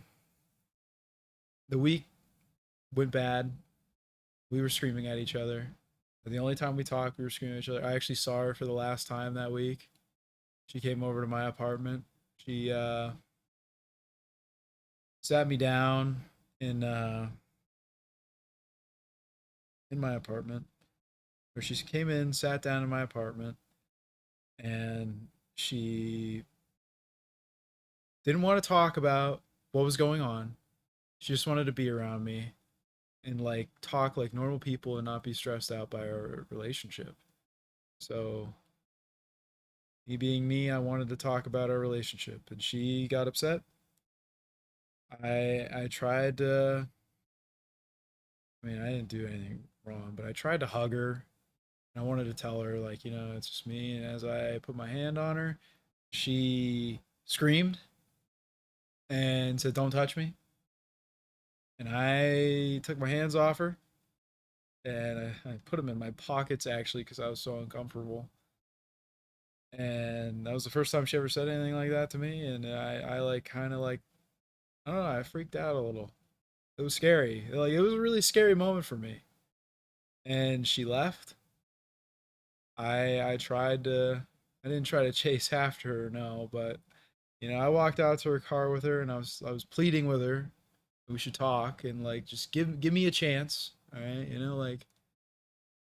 Like I know I fucked up in the past and I know I did things that are wrong and I really want to fucking just be with you.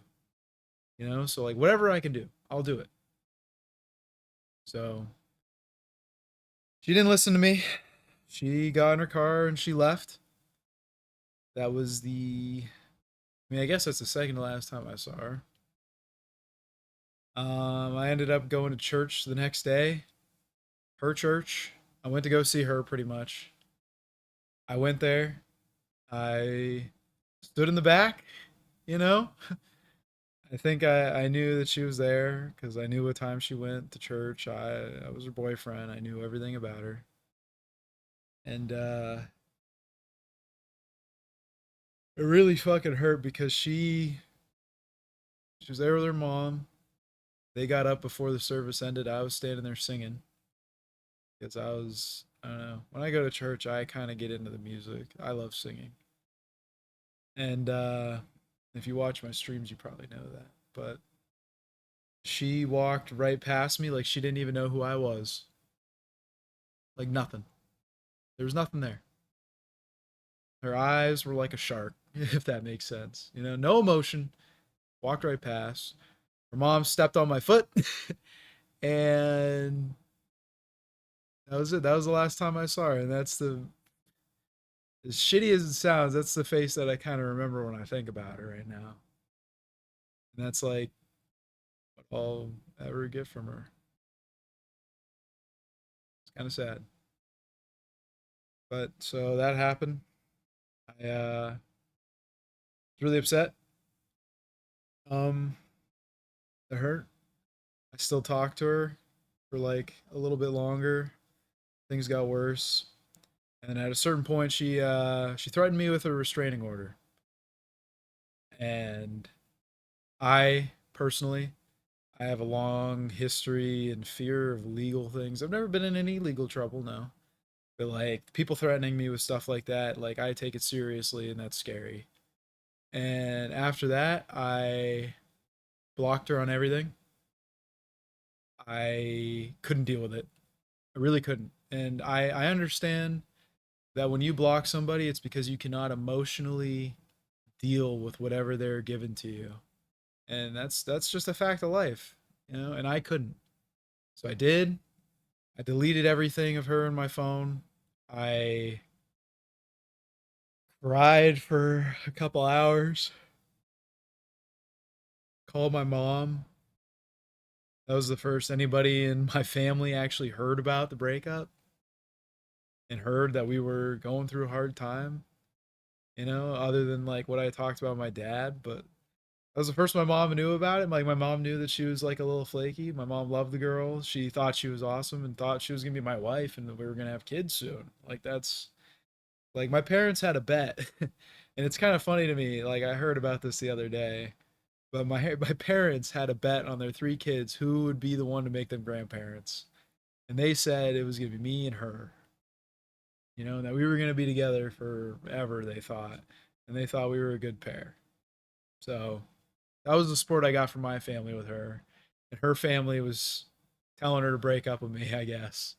So that's it's you know, you can't control things, but that's just how it is. And after she threw me to the stringer, I cried. I cried for 4 hours exactly. And after 4 hours, my mom said, Portland, you're a man. You got to stop acting like a child and you got to move on. All right. And I know it sounds hard, but one day you'll understand and you'll be better for it. And you know, I'm at that point where I'm there. You know, this is like this happened December. December 5th was the day I remember. But after that, it was like 7 in the morning. I went to bed, woke up 3 hours later. I looked at myself in the mirror. I was like, Cortland, you're an attractive guy. And this is not gonna fucking hold you down for the rest of your life. All right?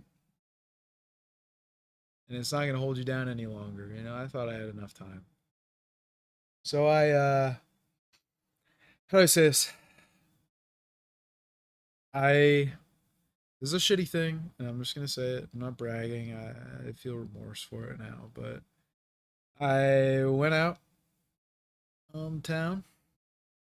There's a girl that I knew about who was really fucking interested in me.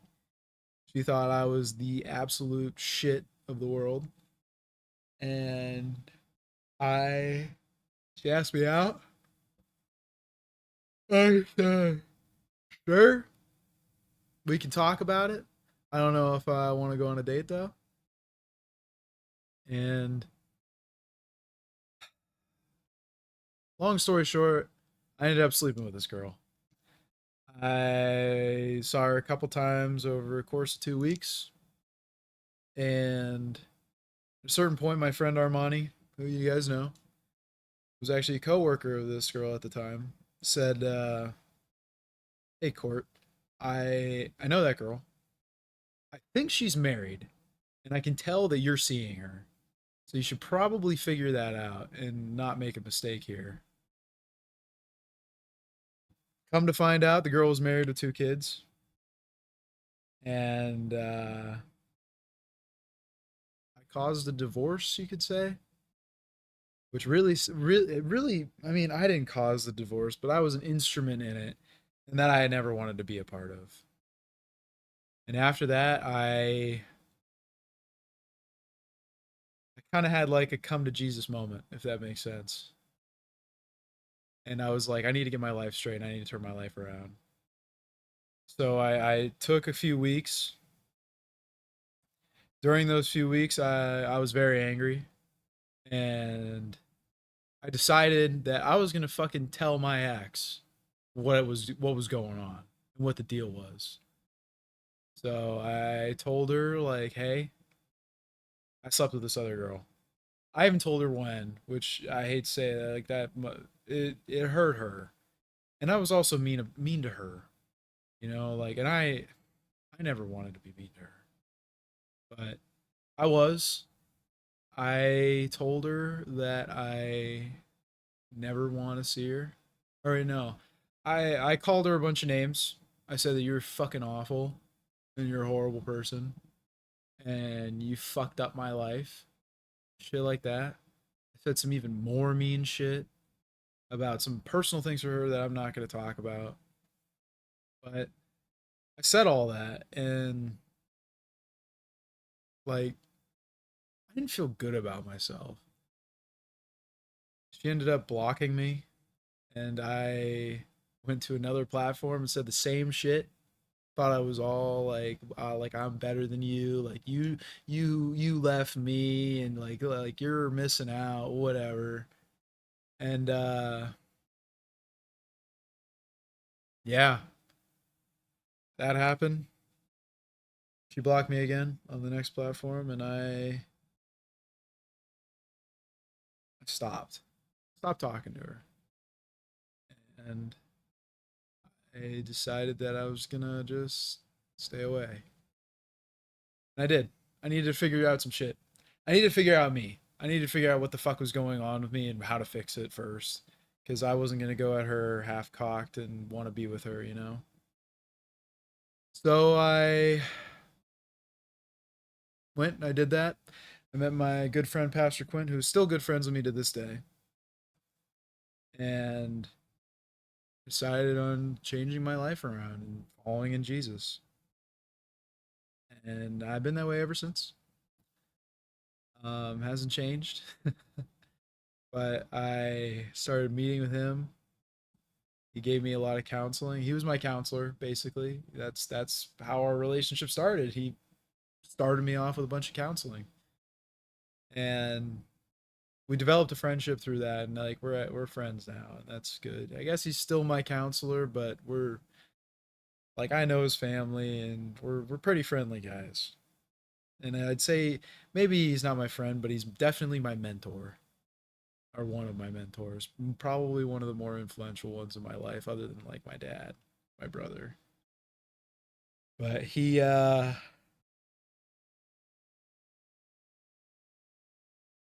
not gonna say he got me through it, but he got me thinking on the right track, you know, and I understood my failure. And this is all of January. This is what I was doing.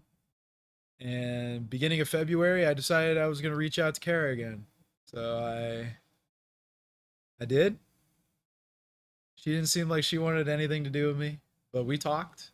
You know, it was kind of like that. Like we had a relationship. Like things matter between us still. So we talked and we kept going. We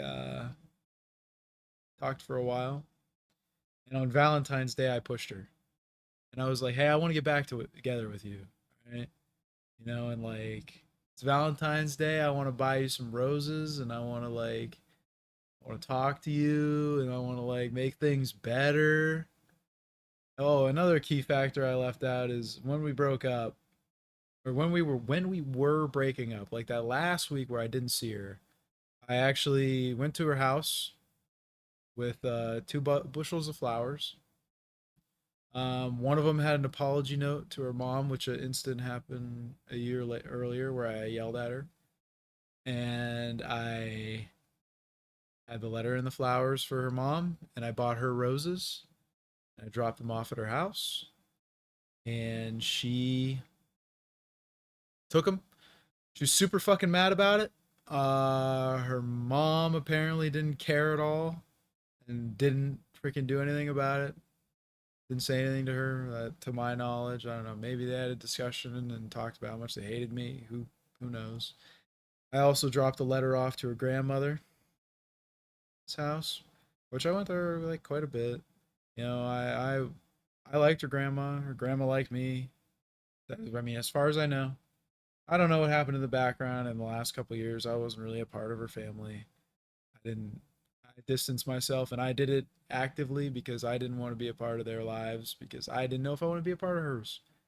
And a mistake I made earlier, you know, another one.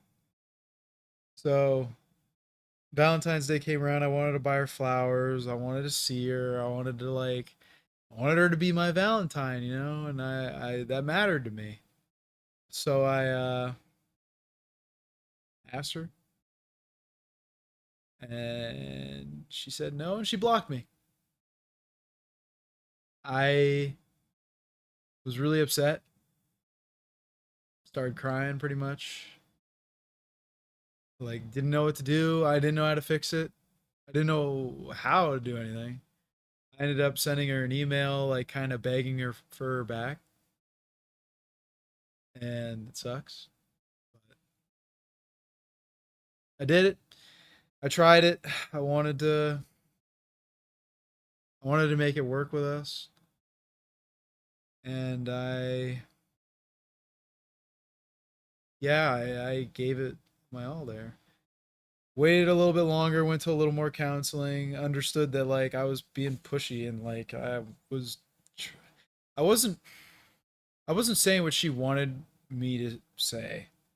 You know, like I was apologetic. I was sorry about the things that I did, you know, and like I recognized my fault and failures and I was doing better, you know, and I wanted her to see that. And I mean, she knows. She saw it. She saw me changing. And it's a crazy thing that she did, but it is what it is.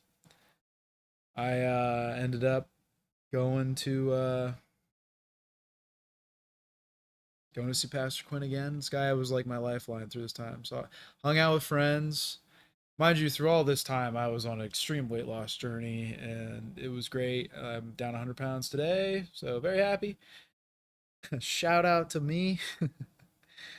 But I wanted to get my shit together. I got my job on track. I was doing better at work. I was taking the time for things. I spent a lot of time with my friends, going out and doing stuff, making memories, which are still fun to me. And, you know, I'm going to be doing more of that now because, you know, I want to make new friends and I want to do stuff. I'm running out of time. College is starting in 12 days. Yay. I got 2 weeks. Not even. But I ended up doing that. And at a certain point, I wrote her an email. The email was not very apologetic, I will admit. And it was kind of like, I want to talk to you. And I was like, you know me. You know my life. You know how I feel about you. You know what I'm talking about and you know whatever. And she responded like a lawyer saying she was going to get a restraining order on me if I continued trying to talk to her. Once again, I got scared. I fled and then rightfully so. I let another week pass, took some more time, thought about it, and decided to send her an email that was gonna be my final email, you know, to her. But give me a second. I actually think I might be able to find it and read it for you guys because it was a beautiful, beautiful thing I sent her, you know. And I'm not gonna say I'm happy about it, but like, it wasn't awful.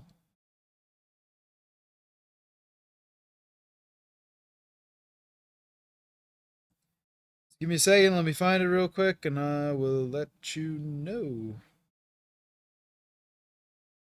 Hold up. Hold up.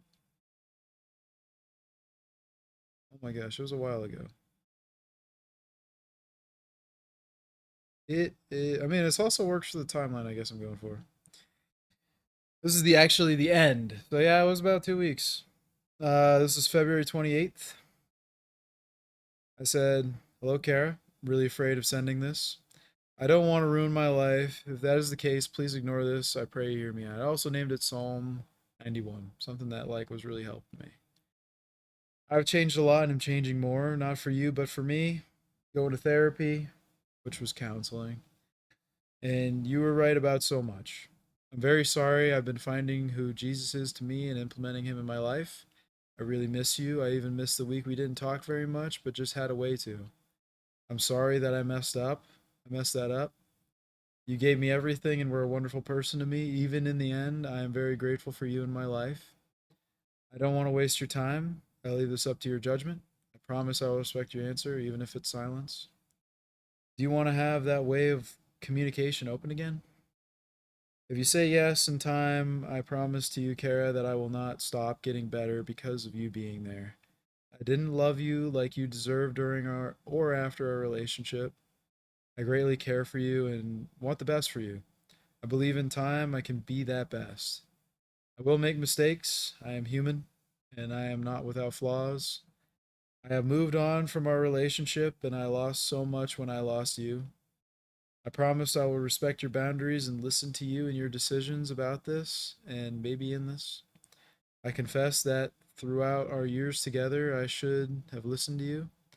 I cannot apologize enough for not. I care for you. I respect you. I'll forever be grateful for your impact on me. Do you want to give me another chance? That was the email. And she must have read it immediately because not 20 minutes later, after I got the courage to send that, because I was still afraid of a restraining order on me for God knows what reason she had, I got a text from her and she said, "Hey, can you talk?" And honestly, at this point, like I could, in a minute, I think I might actually like have shit. But she texted me and basically said like, "Hey, can we talk?" And I told her like I'm unprepared to talk with you, you know, and I would like some time before we speak, you know. And that's the honest truth. That is how I felt, and that is what I wanted from her. So honestly,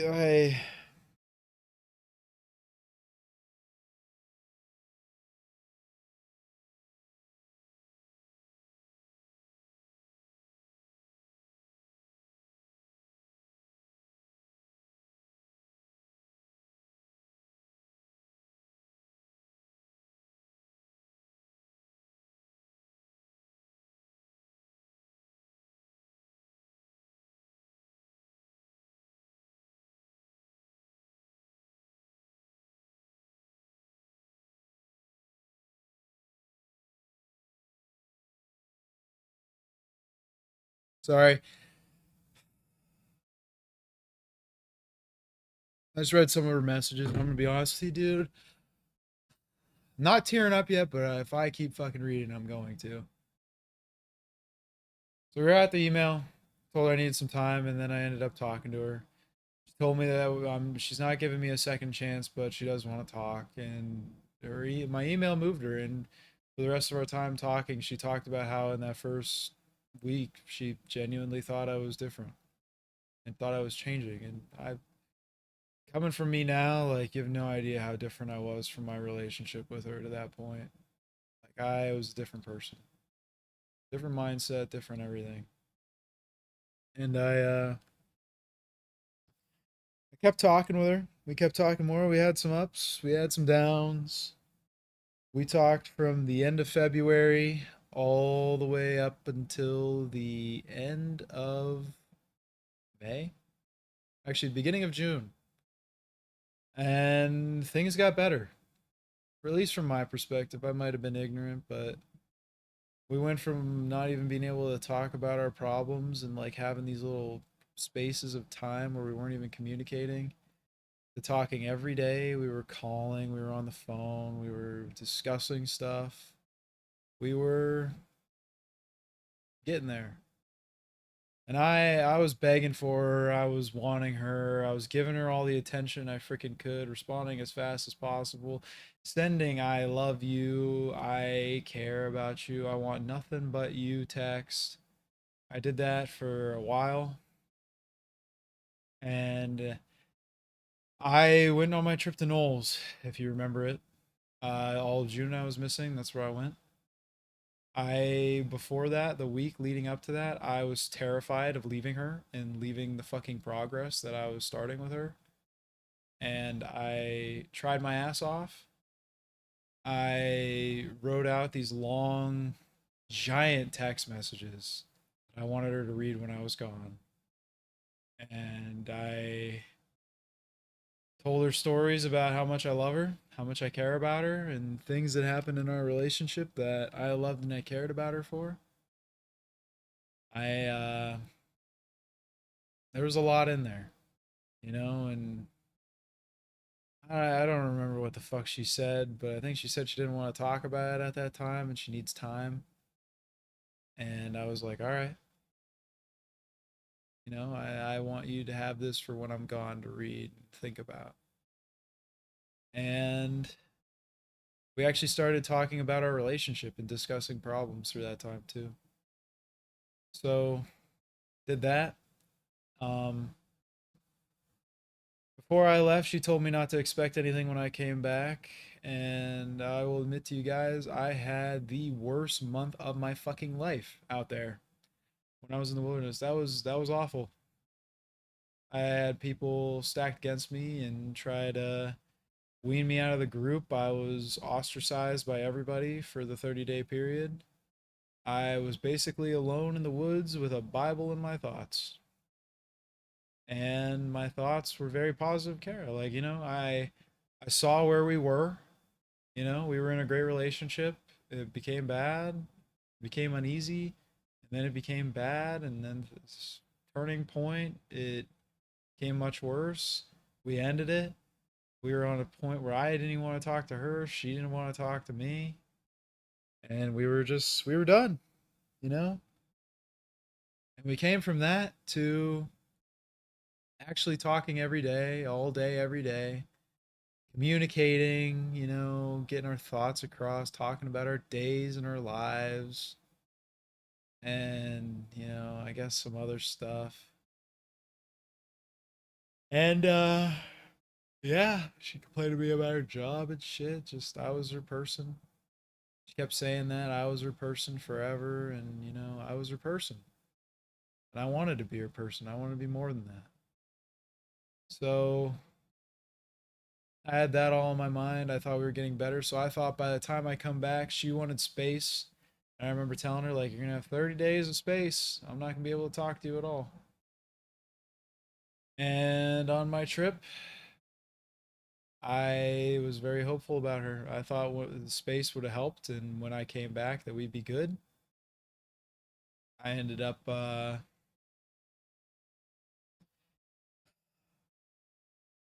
this is a hard topic. I'm sorry.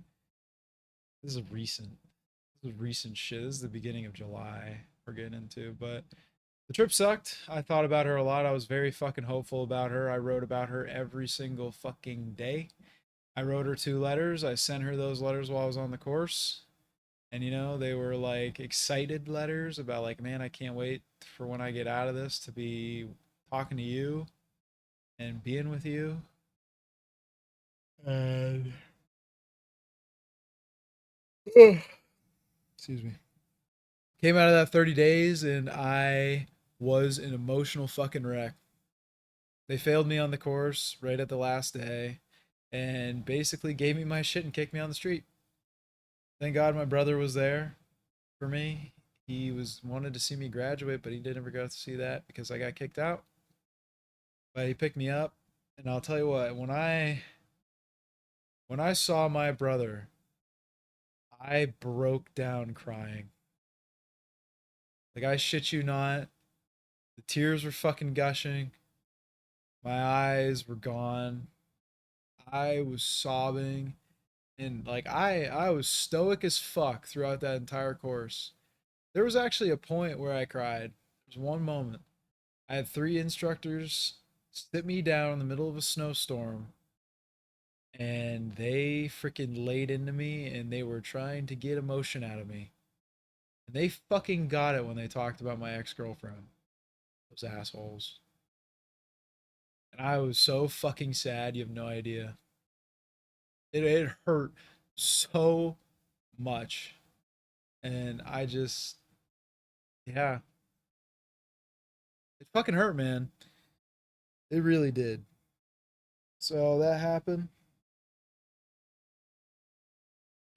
I came back, I was an emotional wreck, and I was so fucking hopeful for her. And I was an even more emotional wreck when she was not on the same page as me again. You know, I I tried. I really did. I told her I loved her. I told her everything in the fucking sun. I begged her to be with me. I really wanted her to be there and everything. That's where I was. I was emotional and kind of coming off of the freaking worst experience of my life, getting thrown into another experience of my life that like kind of sucks. We ended up talking for 6 days. At the end of the 6 days, I got angry because I was emotional. And I told her, if you're going to fucking talk to me that way, I don't even remember what I said. She threatened me with a restraining order, I think. And I said, Kara, you don't need that. All right. If you don't want to talk to me and you can't deal with it, block me. And I'll tell you what, she blocked me and I felt so fucking sad. Like, you have no idea how sad I was. It fucking ached at my heart. Like, it broke me down. I cried for like 15 minutes. My mom was there for me. She told me, like, hey, I don't think she's good for you. And I was like, I think you're right. I think you're fucking right.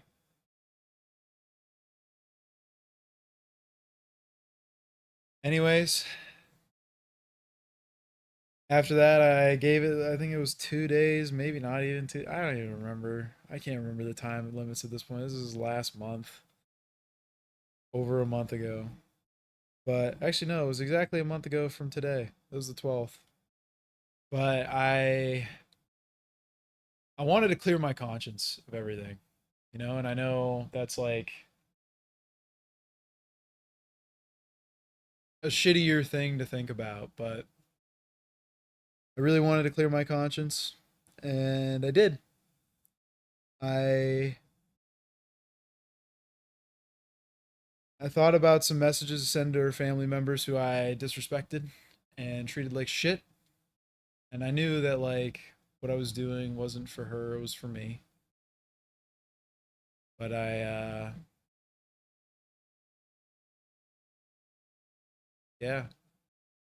I gave her the stuff, told her what I thought. All right, no, I said, I'm sorry, I'm off track. I'm thinking about something else. But I told her, or I didn't even talk to her. I sent, like, through social media, I didn't talk about her. I told them what I did wrong. I accepted my wrong. I told them that I was doing better, and I'm sorry. I didn't want them to forgive me. I didn't want anything from them.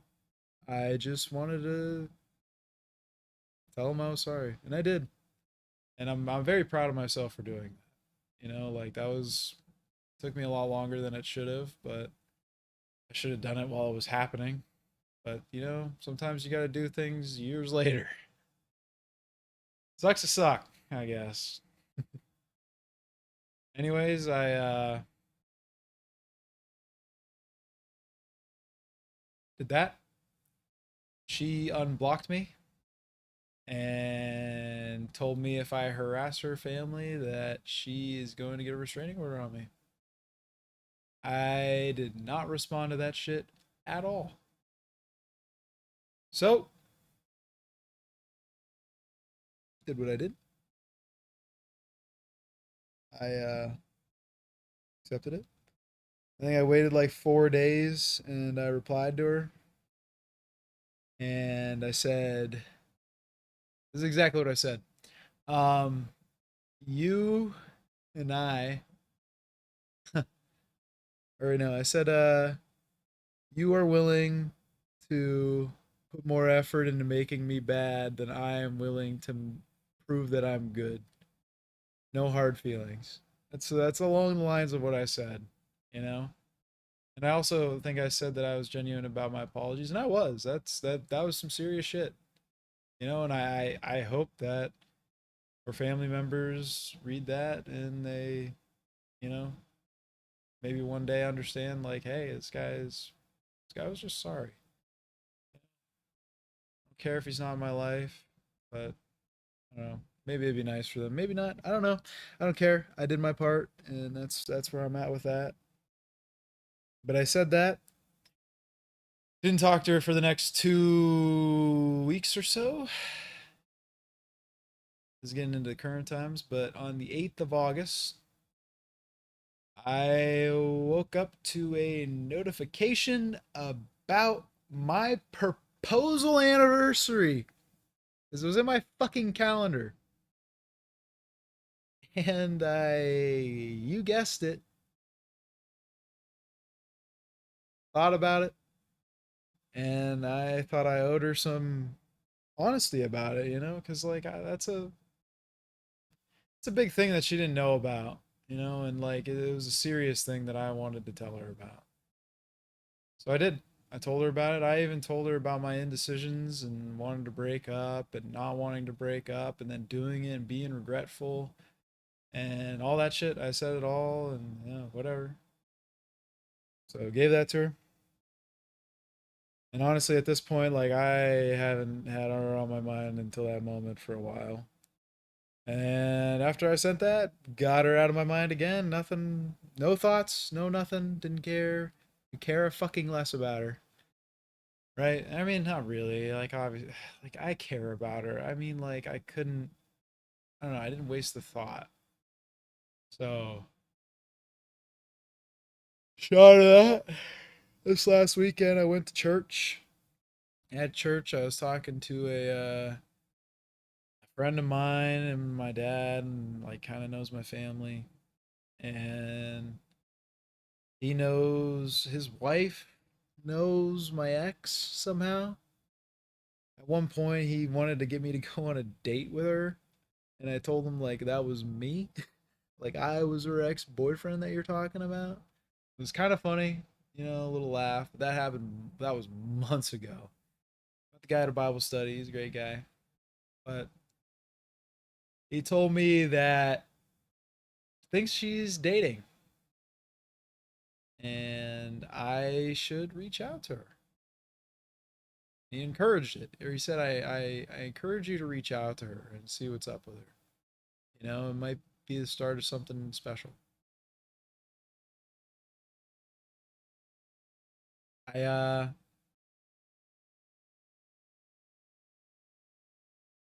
I'm really sorry.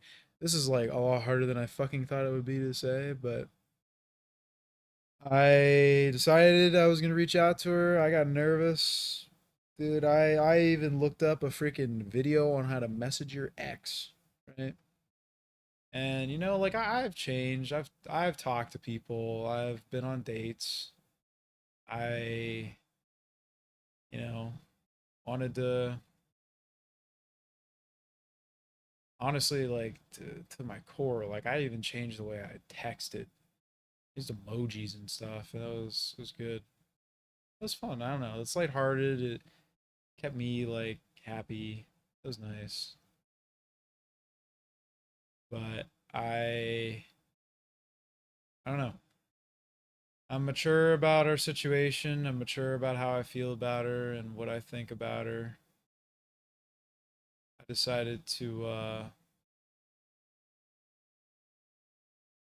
that I was actually going to reach out to her first of all. And I did. I shot her a message. I told her, it was something lighthearted. I asked her about like her grad school. It's something important to her. It's something I like. I don't know. I like her as a person. I will always say that I do. I care about her, and I do have a freaking love for who she was, me, and a respect that really, really matters to me about who she was to me. And like, no, not many other people can say that they were in a 6-year relationship with somebody. And yeah, I mean, I guess a lot of people can say that, but not a lot of people can say exactly what the fuck I said because it probably doesn't happen very often in my situation. So I shot that message to her. I didn't want to just outright say, "Hey, somebody from church told me to reach out to you," and and I decided to. And she told me to not message her, and you know, honestly, I might as well just read the conversation at this point because it's exactly how the fuck I felt in every sense of it. But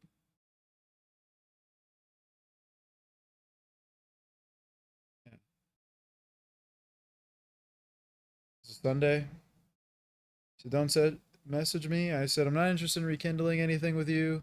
Just curious about you, and that's true. You know, I I'm smart enough to understand that I don't think I'll ever have a future with this girl, and I'll never talk to her. Or I mean, I'll never like have the opportunity to do it. And I mean, hey, maybe in fucking 10 years or some shit like that. I don't know. Maybe 5 years. Maybe a month she'll reach out to me. You got me. All right, guys. You genuinely, you got me. But yeah. And then I sent another message that like I was just trying to like get the conversation like, hey, like we've done some cool shit and like you matter to me. I'm thinking about you. And I want to talk about like future stuff. She said, I already warned you, stop messaging me. I said, hey, I can't talk with you for very long, which is true. I mean, I'm gonna be real with you guys. I'm gonna be really fucking busy coming up here. Like my life is going into freaking overdrive mode, and the time that I have free, I'm probably not gonna be playing video games or streaming. But just gonna let you know now. Like I'm probably gonna be out getting drinks or some shit with my friends because that's something I enjoy doing. But I said I can't talk very long. I get to pass this dumpster fire between us, but I'd like to forget about that and have a platonic conversation. I'd appreciate some answers. Super true. I actually cared about the questions that I asked her. You know, those were sincere. You know, like I did want to freaking move forward in the conversation. And she said, no, we're done with all that. So either respect what I am saying or I'll get a restraining order. And honestly, at this point, like, this is the fifth time she's threatened me with that. And I'm grown enough that, like, I'm grown enough and I'm over enough and I'm mature enough to kind of call her on her shit. Because that's shit. So I basically just said, this is awkward with an upside down annoyed emoji because that's how I felt. Like, that's fucking annoying, dude.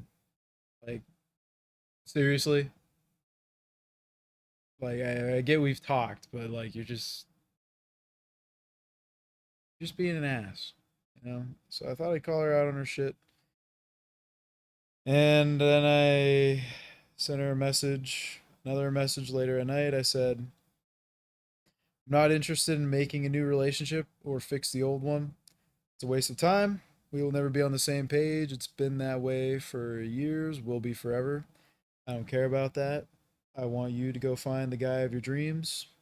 And in time, I want to do the same. All fucking true points. This is something that I've always felt. And honestly, it's just not, I don't know. Just thought I'd say it. Seemed like a good thing to say. Um, I'm asking about you because through all the trauma, I still care about you as a person. I didn't take interest in you because I'm selfish. I did because I like who you are. I understand the feelings. Took me months to get over them and see you and I for what it actually was. God protected us. You know, that's true. You know, and like I feel like I've reiterated that over and over again. Like shit sucks. Our relationship was bad, and I mean, I take responsibility for my half of the relationship 100%. All right. I don't know how she feels about her half of the relationship or what is going on there. As far as I'm concerned, from the way she talked about it, she tried to ignore it and act like it never happened. Which, I mean, if that's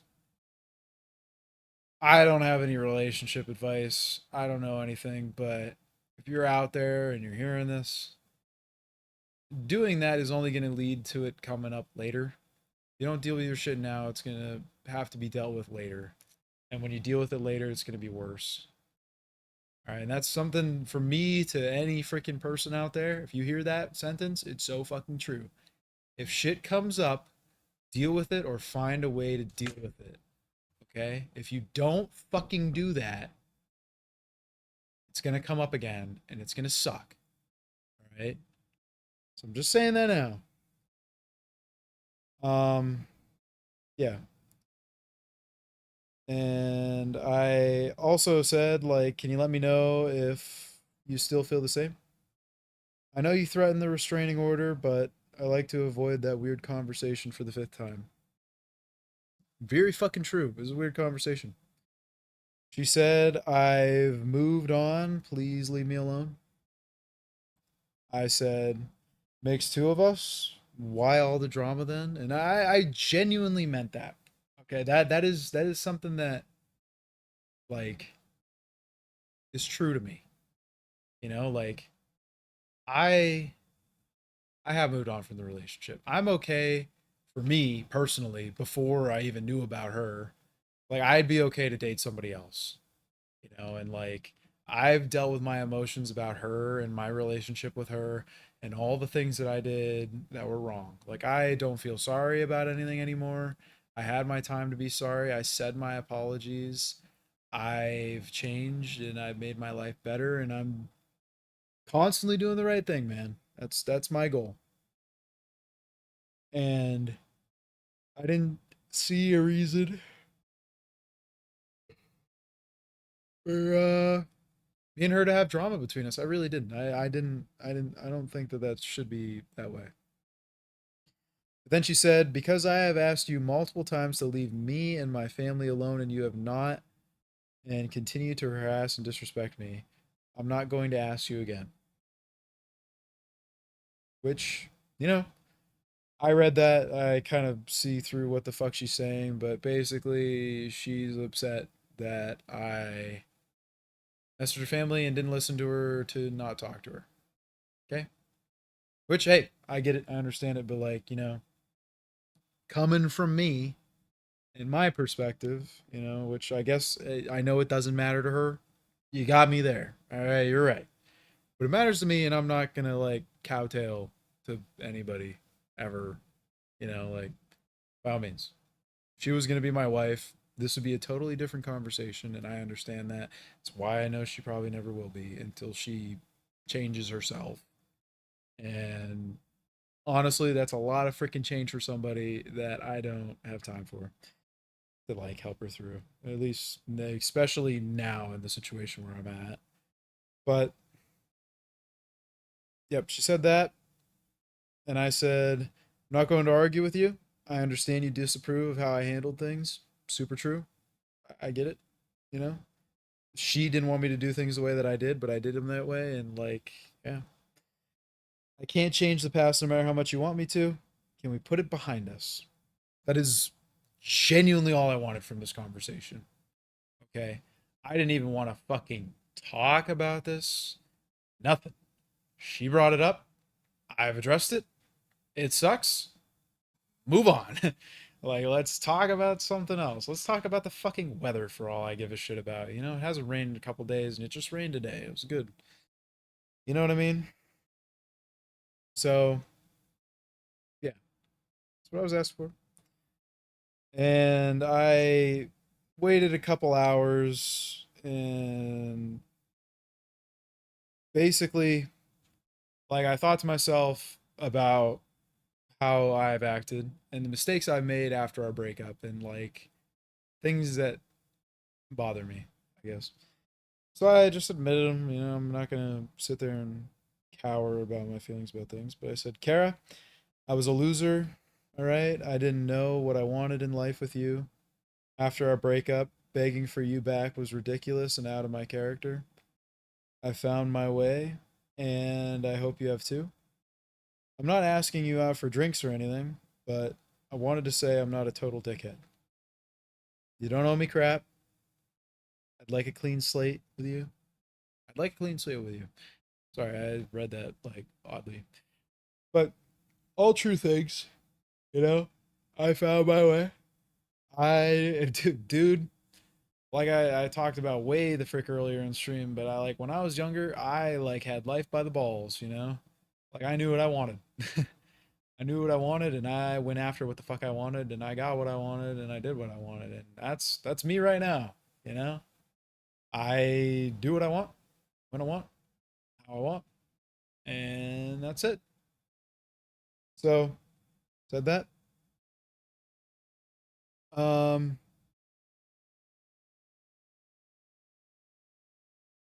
Wait, did I read that whole thing? Kara, I was a loser, alright. I didn't know what I wanted in life with you. Very true. I just admitted that again, actually. After our breakup, begging for you back was ridiculous and out of my character. I found my way, and I hope you have too. I'm not asking you. Yeah, there you go. Said it exactly how I should have said it. And she responded, which confirmed my suspicions in the first place of when I was reaching out to her. But she said, nuclear option, which you know I showed these messages to somebody, and the answer that they gave me was, I am, or actually I'll get to that at the end. It's more involved with what happens at the end and where this is left off on. But she said, I'm seeing someone, please stop. I don't care to talk to you about the past. Don't make me block you, respectfully. And I responded, I said, I know. I'm not interested in talking about our past. Kind of the point I'm getting at. First message. All right. Second message, you know, like you kind of have that come to honesty moment where it's like, she is my ex girlfriend. I spent 6 years with her. Love her, care about her, like her, whatever you want to say. Feelings for her. All the nine. I don't even know what I'm saying. So I said, I don't like being secretive with you, which is true. I don't. I wanted to be honest from the moment I freaking talked to her. I just didn't. Yeah, I didn't want the conversation to go that way right from the beginning. I didn't really want to break our silence, which is true. I didn't want to talk to her. I got a nudge to reach out to her, and I got that nudge, and I did. Sucks to suck. But I heard that you were probably dating someone and was encouraged to reach out to you. I don't want to cause an argument, and I certainly don't want to bring up old drama. It's why I said my piece and stopped communicating, which is true. That's what I did months ago. All right. I apologized to her family, made my peace, fought the demons that haunted me, my guilt, whatever you want to say it. That's the way I did it. Maybe it was the wrong way. Maybe it was the right way. I don't know. I don't give a shit. It's over. Right? That's how I did it. I even responded to her and told her that like I meant what I said. And I think you're gonna put more effort into making me a bad person than I'm going to. Make me good. And yeah. And then she said, and then I said, some people see me for who I am now, and they see you too. I don't have much faith in you and I ever being something again, so I encourage you to date, but if you don't mind, I'd like to talk with you as well. And this is all true. This is all things that like, you know, I don't know how to really say it.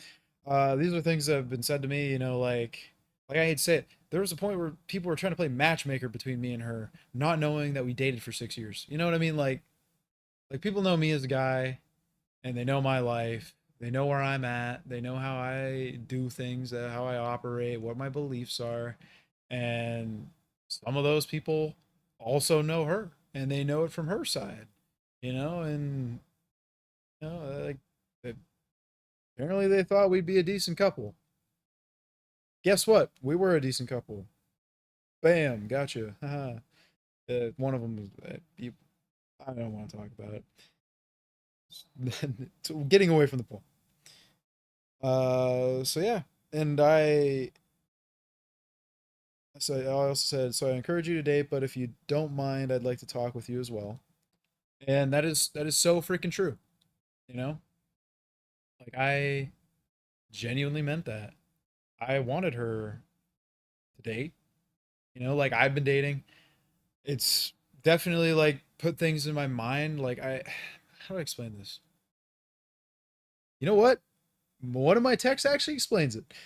I just forgot about it, but I sent that, and then it, like, to me, I didn't want to sound like a fucking creep. You know, like this girl's already threatened a restraining order on me. Like I'm not keeping tabs on her ass. And truly, honestly, to you guys, okay, I'm not. You know, I never was. Like this is the guy that I reconnect with after my trip to Knowles. Had a conversation with him on Sunday, and that was it. You know, and he just decided to tell me this. First time I see him since Knowles, so I don't know. Like I've talked to a couple of my other friends. Like I've been to the services since coming back, so like I've been there. I just never had the opportunity to like talk to any of them, and finally like reconnecting, I guess. And this is where things are at. So like from all I know, maybe she's been dating this guy since for months. I don't. Maybe she's not even dating a guy. Maybe she's talking to multiple people. I don't know. Like I know the girl. I learned a lot about her. Whatever. Oh, hey, I actually say that in this next text. So I told her I've been going to our church name every week since the beginning of the year, which is true. I don't want you to know. I didn't want you to know. Also freaking true. Big freaking thing. My walk in faith is mine, and you were not a factor in why I ended up there. That's really important to me because like I didn't I didn't want her to think that I was going there just to like get closer to her or infiltrate her circle. Like honestly, I give two fucks less. Like during that time, I was going to church. I mean, I already explained the reasoning I was going to church. My mom likes it there. I went with her. I've met people and like kind of have a little bit of roots there, which I plan on actually having more roots there. And like I think that'd be cool.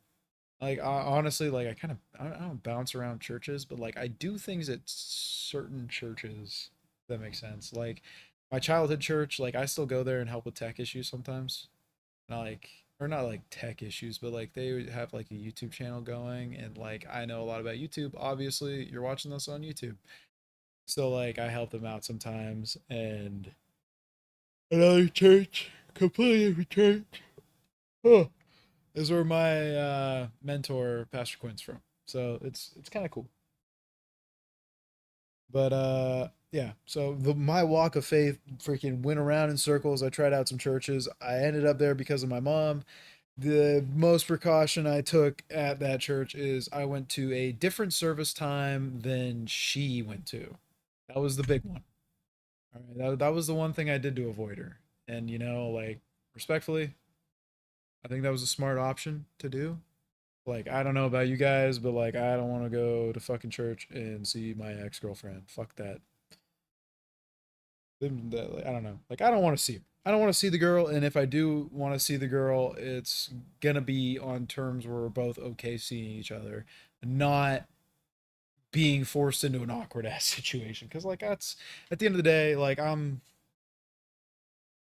a relaxed dude, you know, pretty laid back, just living life, and she, I don't know, I don't want to cause problems. Oh, oh, dramatize stuff. So there you go. That's what I did. I went to a different service than her. That's basically all you need to know. And it's true. My walk on faith is mine. I am where I am in Christ because that's where I want to be, and that's obviously where God wants me to be. And then I said, some people I know you too, which is true. I say you go to a church, eventually you're gonna meet somebody who knows the other person that goes to that church. It's just how it works, especially when somebody's super active in the church like she is. I mean, I don't know if she is anymore. Huh. You know what? Bigger questions. I don't know a lot of shit about her. I basically have missed like the last 3 months of her life. And you know, that's fine with me. You know, I'm not gonna be like choked up about it. It's the truth. It's happening. Actually, 2.5 months. That was the last time we seriously talked about anything. So yeah, that happened. Um, yeah, I said the past is over. All I have from it is I learned a lot about you and was there for a bit.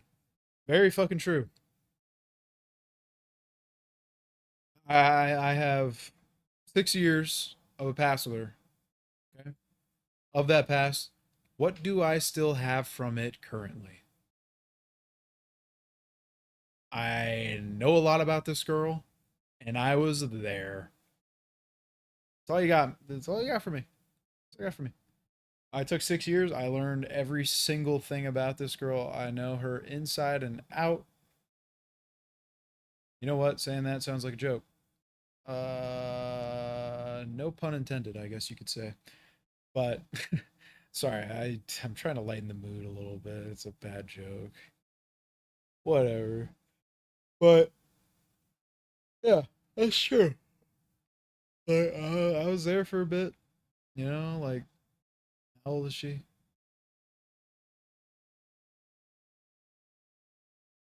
She's 24.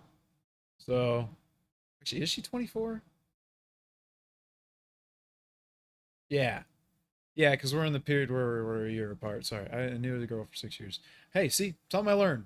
We're a year and a half apart in age. She's a year and a half older than me. I bet you didn't know that. But like, I learned a lot about her, and I was there. You know, I experienced a lot with her. I guess you could say that too. Like, we have a lot of experiences that are shared. Got me through some hard times. I helped her in some hard times, but like that stuff, I like is not in the current. That's kind of left in the past. So all I know is I was there for a bit, and I learned a lot about her. I still know a lot about her. I could freaking tell you anything you want to know, you know, except for the last 3 months. So don't quote me. Which leads me into the thing that I was getting at overall, but we'll get to that in the next text. Because I learned a lot about you and was there for a bit. I want you to be happy. More than fucking true. At the end of the day, and I will say this forever, I want her to be happy. Whatever that means, I don't give a shit.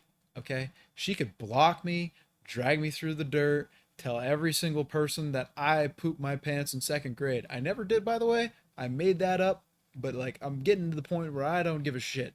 She could say whatever she wants about me.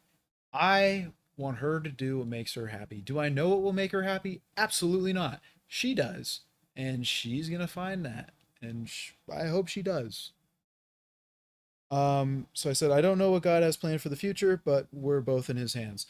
Also, something that's very true. Like, I given my life to Christ. She, I think, still has. I don't know. You know, she's going to do whatever she wants. Moral of the story, both in God's hands. And I'd say everybody's in God's hands, but you know, some people don't believe in that. So respect. And then I honestly like, I'm gonna sound like a douche for this, but like I okay, when I think about talking to her now, it's not that I'm talking to my girlfriend of 6 years. I'm talking to somebody new, right? And that's the way I was thinking about this. Like I am. I'm not talking to somebody I know. Like I knew you, but this is new. Catch my drift? So I said, and I guess I also wanted to tug on the heartstrings a little bit. This girl was obsessed with the first year that we dated. Right? Like she talked about it all the time. And you know, care if you're out there, if you ever hear this shit, I shouldn't be swearing. One, I am really tired though. So I feel like I'm just like losing it a little bit, losing my edge. Probably why this is all coming out. But I said I wanted to tug on the heartstrings a little bit and like talk about that because it's true. And I said, remember when we first met? Question mark. That's a big thing. When I first met this girl, I had a freaking love at first sight moment. I was so scared. She didn't know it. She still doesn't know it. Okay, your boy back in the day, yeah, I was smart. Smarter than I am now, I guess. But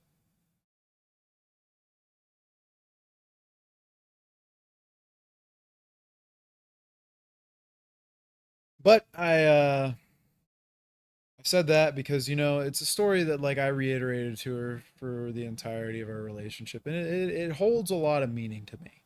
It really does. You know, like that was a moment that I hope I have with somebody else. You know, like that's something I look for. If I have that with somebody else, like I'd be very freaking grateful. But yeah, so I said, remember how we first met? I remember how I felt about you. Boom. I freaking remember shit from 6 years ago. Fun fact. Bet you didn't know that.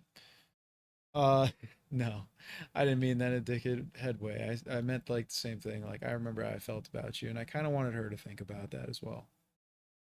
And I said, the first year we dated was really special to me. It was. It was. Best year of my life so far. Obviously, I got a lot more life to live. Maybe this is the best year of my life. I don't know yet. All right, we're gonna find out about it. Last year was definitely not. Um, actually, I don't know. Last year, I mean, there's a lot of positives about last year. Like I figured out my life. I figured out what I'm doing in my life. I've moved towards a lot of my goals. I've accomplished a lot of my goals. And like I'm even taking some of those goals further, like the weight loss. I thought when I lost 100 pounds, I'd be, you know, I'd have abs. And my goal is, by the way, my physical goal right now is to get abs. I'm gonna do it. Mark my words. I'm gonna do it. You're gonna see me with abs. All right. If I ever do a face reveal, I'm gonna have abs. It's gonna be awesome. And honestly, if I get, you know what? There's my promise. If I get abs, I will do a face reveal and I'll have my abs out. It's gonna be awesome. You heard it here first. But I said the connect after. So this is a whole sentence. The first year we dated was really special to me. The connection I had with you is something I still think about. So true. Okay, me and that girl when we met, sparks. You know, like starstruck, whatever you want to say. Okay, that beginning of our relationship, we hit it off so freaking well. And like even like the points that were like awkward or weird, they weren't awkward or weird between us. It was it was awesome. And like I've talked to other girls since then, never once. I mean, okay, I'm going to kind of deny that.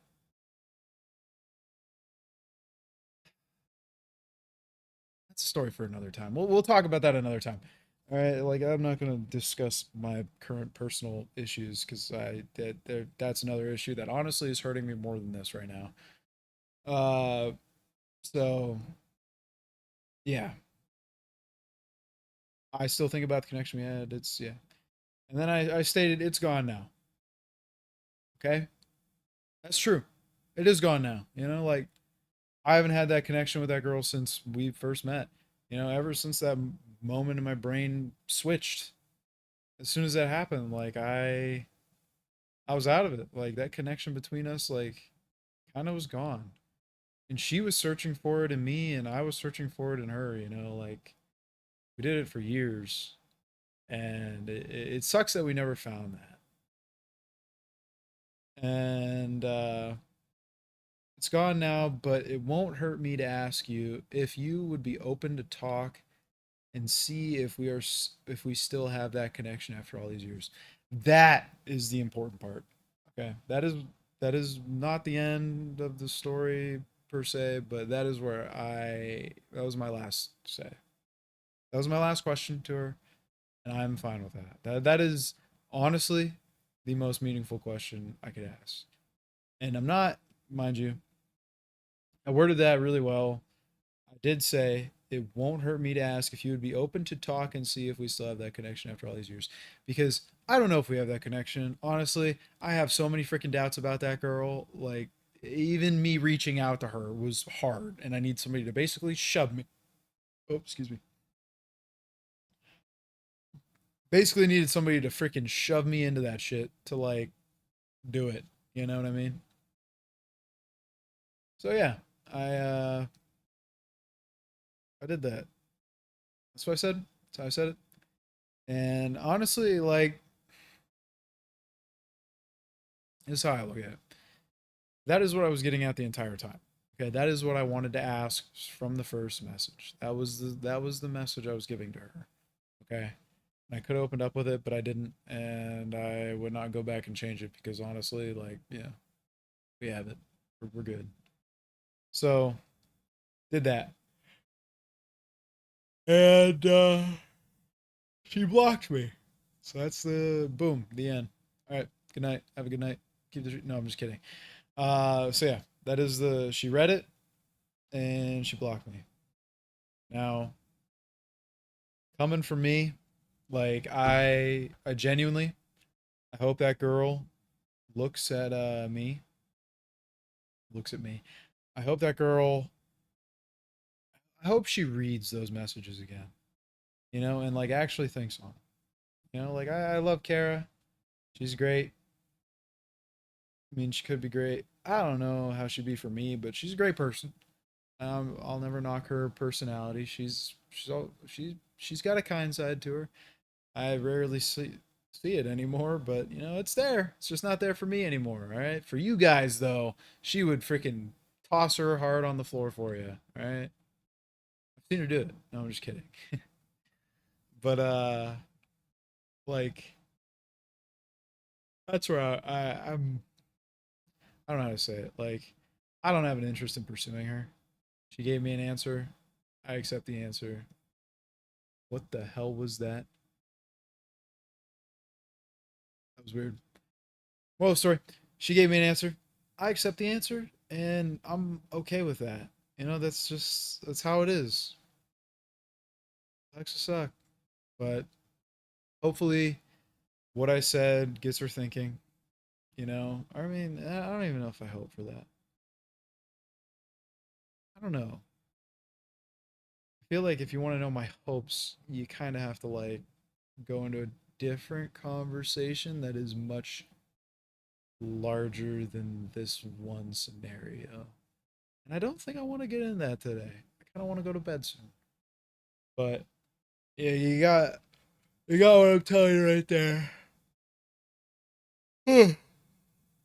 She blocked me. That was her answer. You know, to elaborate on my thoughts on the blocking, um, talked to my friend Armani. He read the messages. He saw what happened. He saw what I was saying. He saw how she responded and how she responded differently each and every time. And she didn't just cut off the conversation at one point. She wanted to hear me. All right. I don't know why. I don't really give a shit why. Whatever. But after that last question, I don't know. Hopefully, she understood that I was done saying my part. But, okay. So I explained this about blocking earlier. You know, like for me, for a lot of people, being blocked means that I'd say there's a couple things. One, okay, basics study of blocking. You do not want to communicate with that person. Okay. Then you get into the why. Why don't you want to communicate with that person? All right. Now, there's a big one, which is, now I'd say this is the biggest for most people, and it's you don't know how to emotionally handle a situation. Okay, that's a big one. And honestly, I've dealt with that exact one with her for a while. Okay, and that's just it sucks. That's not a good one to necessarily have, but you know, what am I going to do about it? You know, I can't tell her to be different. I can't tell her to change. You know, she's got to do that shit on her own, like I did. All right, pull yourself up by your bootstraps. Although I'm sure if she doesn't want to change and she wants to remain the same for the rest of her life, I'm sure she can get through that and be fine with it. I don't know. Maybe she's changed, just not for me. Who knows? Whatever. Don't give a fuck. All right. But that's one. And that is what my buddy Armani thinks it is because he read through my messages and he was like, dude, the thing you got to think about with all your messages, she read every single one individually before you sent the next one, if there was two in a row.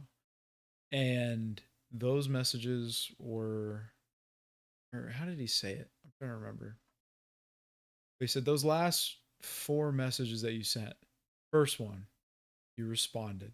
Okay. You wanted her to understand that you understand her situation a little bit. Okay. She read that. Nothing.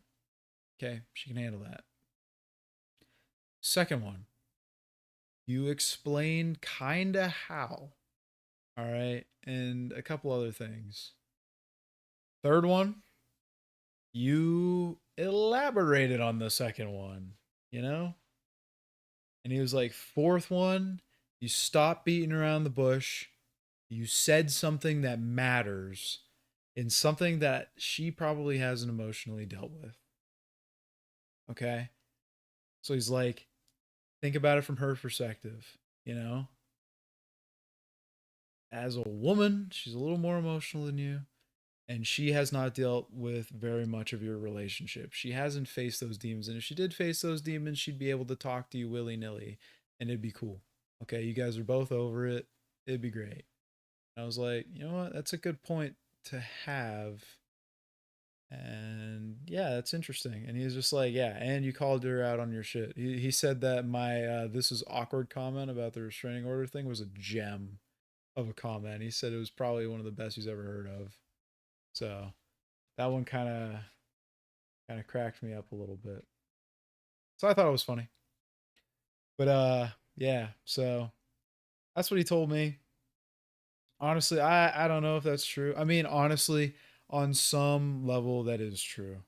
You know, because as somebody who's in a relationship, like there was a time where I felt the same way as she does about me. I couldn't handle talking to her because I couldn't emotionally handle the conversations. I understand it, you know, but I am a guy. I am different. I have different emotions. I handle things differently, you know, and that's okay. You know, I to this day, every except for the first one where I couldn't emotionally handle it, like every girl that I've talked to, like I don't dump my freaking emotions on them. If I had a girl try to dump her emotions on me, that was whack, dude. Ugh. Hopefully she's not doing that to another guy because that's fucked. You know, and honest, I mean, at the end of the day, if another guy wants to deal with the baggage she brings from me, that's I don't know, it's not on me. It's on her. She didn't deal with it on her own. Hopefully the guy's smart enough to understand that. But you got me there. So yeah, happy. I think that's the end of it. I think that's all I really have to say. Yeah.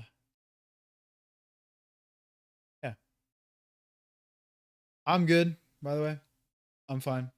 I'm not I don't know, talking through the entirety of the situation and kind of bringing up some of the points in the old one, and it makes me think a little differently from it. I took a lot of time to like get over her and not think about her and not feel bad about things, and you know it was a long extraneous process between me and her, and it's something I'm glad I'm over now, and I'm glad I dealt with the emotions as I did. And like at the end of the day, these emotions that I'm having right now are just some more that I have to like I don't know. And in a week I'm not even gonna be thinking about this shit, basically. Probably I mean, I'm gonna be honest with you, probably sooner than that, but I don't want to be a dickhead, you know, like I care about the girl, I love her from afar. I don't need to be with her, you know. And that's it's cool with me. You know, she's happy, I'm happy. And I don't know. I guess I get that from my dad. I've always been that way. Honestly, I felt that way since the beginning of the breakup with her. Like, I just wanted her to be happy. But at a certain point, I cared about my happiness more. And then after I cared about my happiness more and I understood that I hurt her, I decided I was going to care about her happiness more and try to make her happy. You go round and round, and eventually it got to the point where I kind of just wanted to say peace out, and I did it on my terms.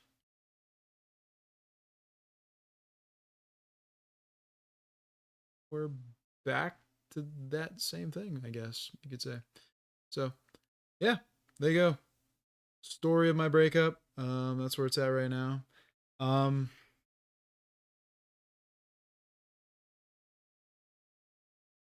Final thoughts. I do have a fear that she'll reach out to me again.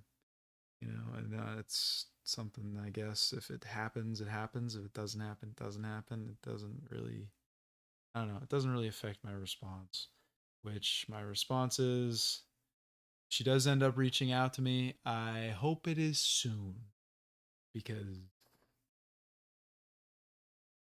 I don't know. I have a couple dates lined up. Maybe one of them will go well. I don't know. Or we'll figure it out. But yeah. I mean, I don't know.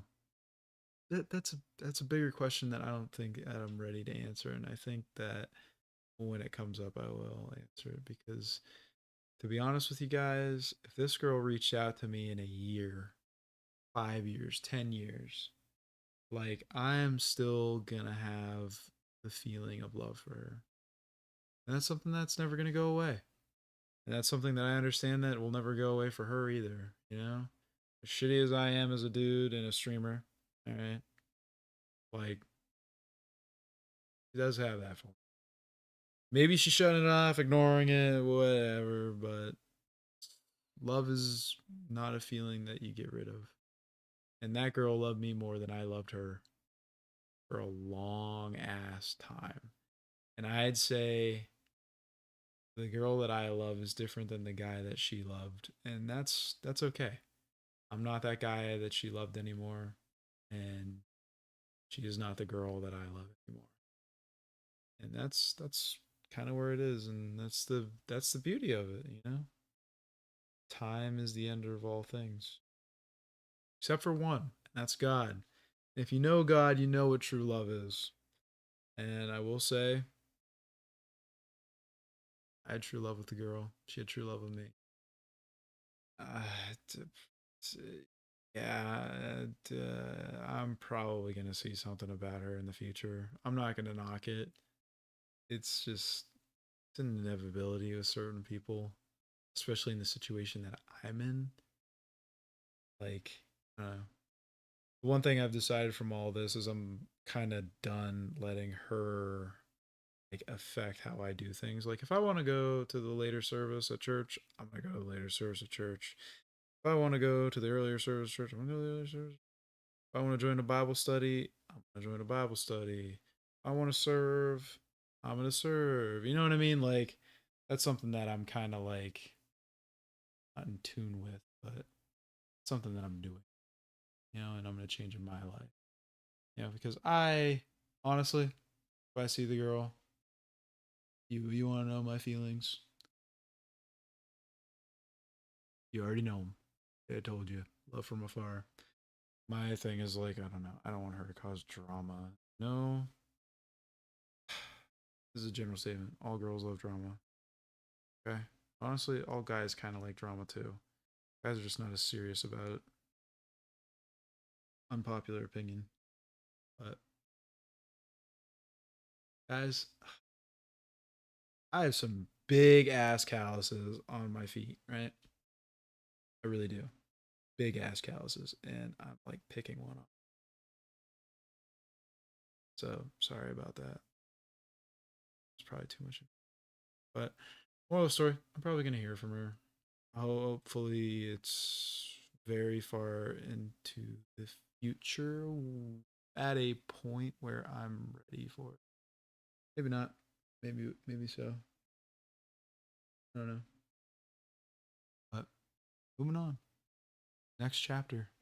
Next time I'll update you on some other things because I don't know. I like this time to just like I'm not talking to myself. I'm talking to everybody. This is public domain. Anybody can come here and watch this shit and listen to me talk and jabber about my relationships. But I think I'm gonna end it there. Better than yeah. I'll try to be streaming more. And I'll see you guys next time. Have a good day. Keep the trees. Stay safe out there, y'all. And peace.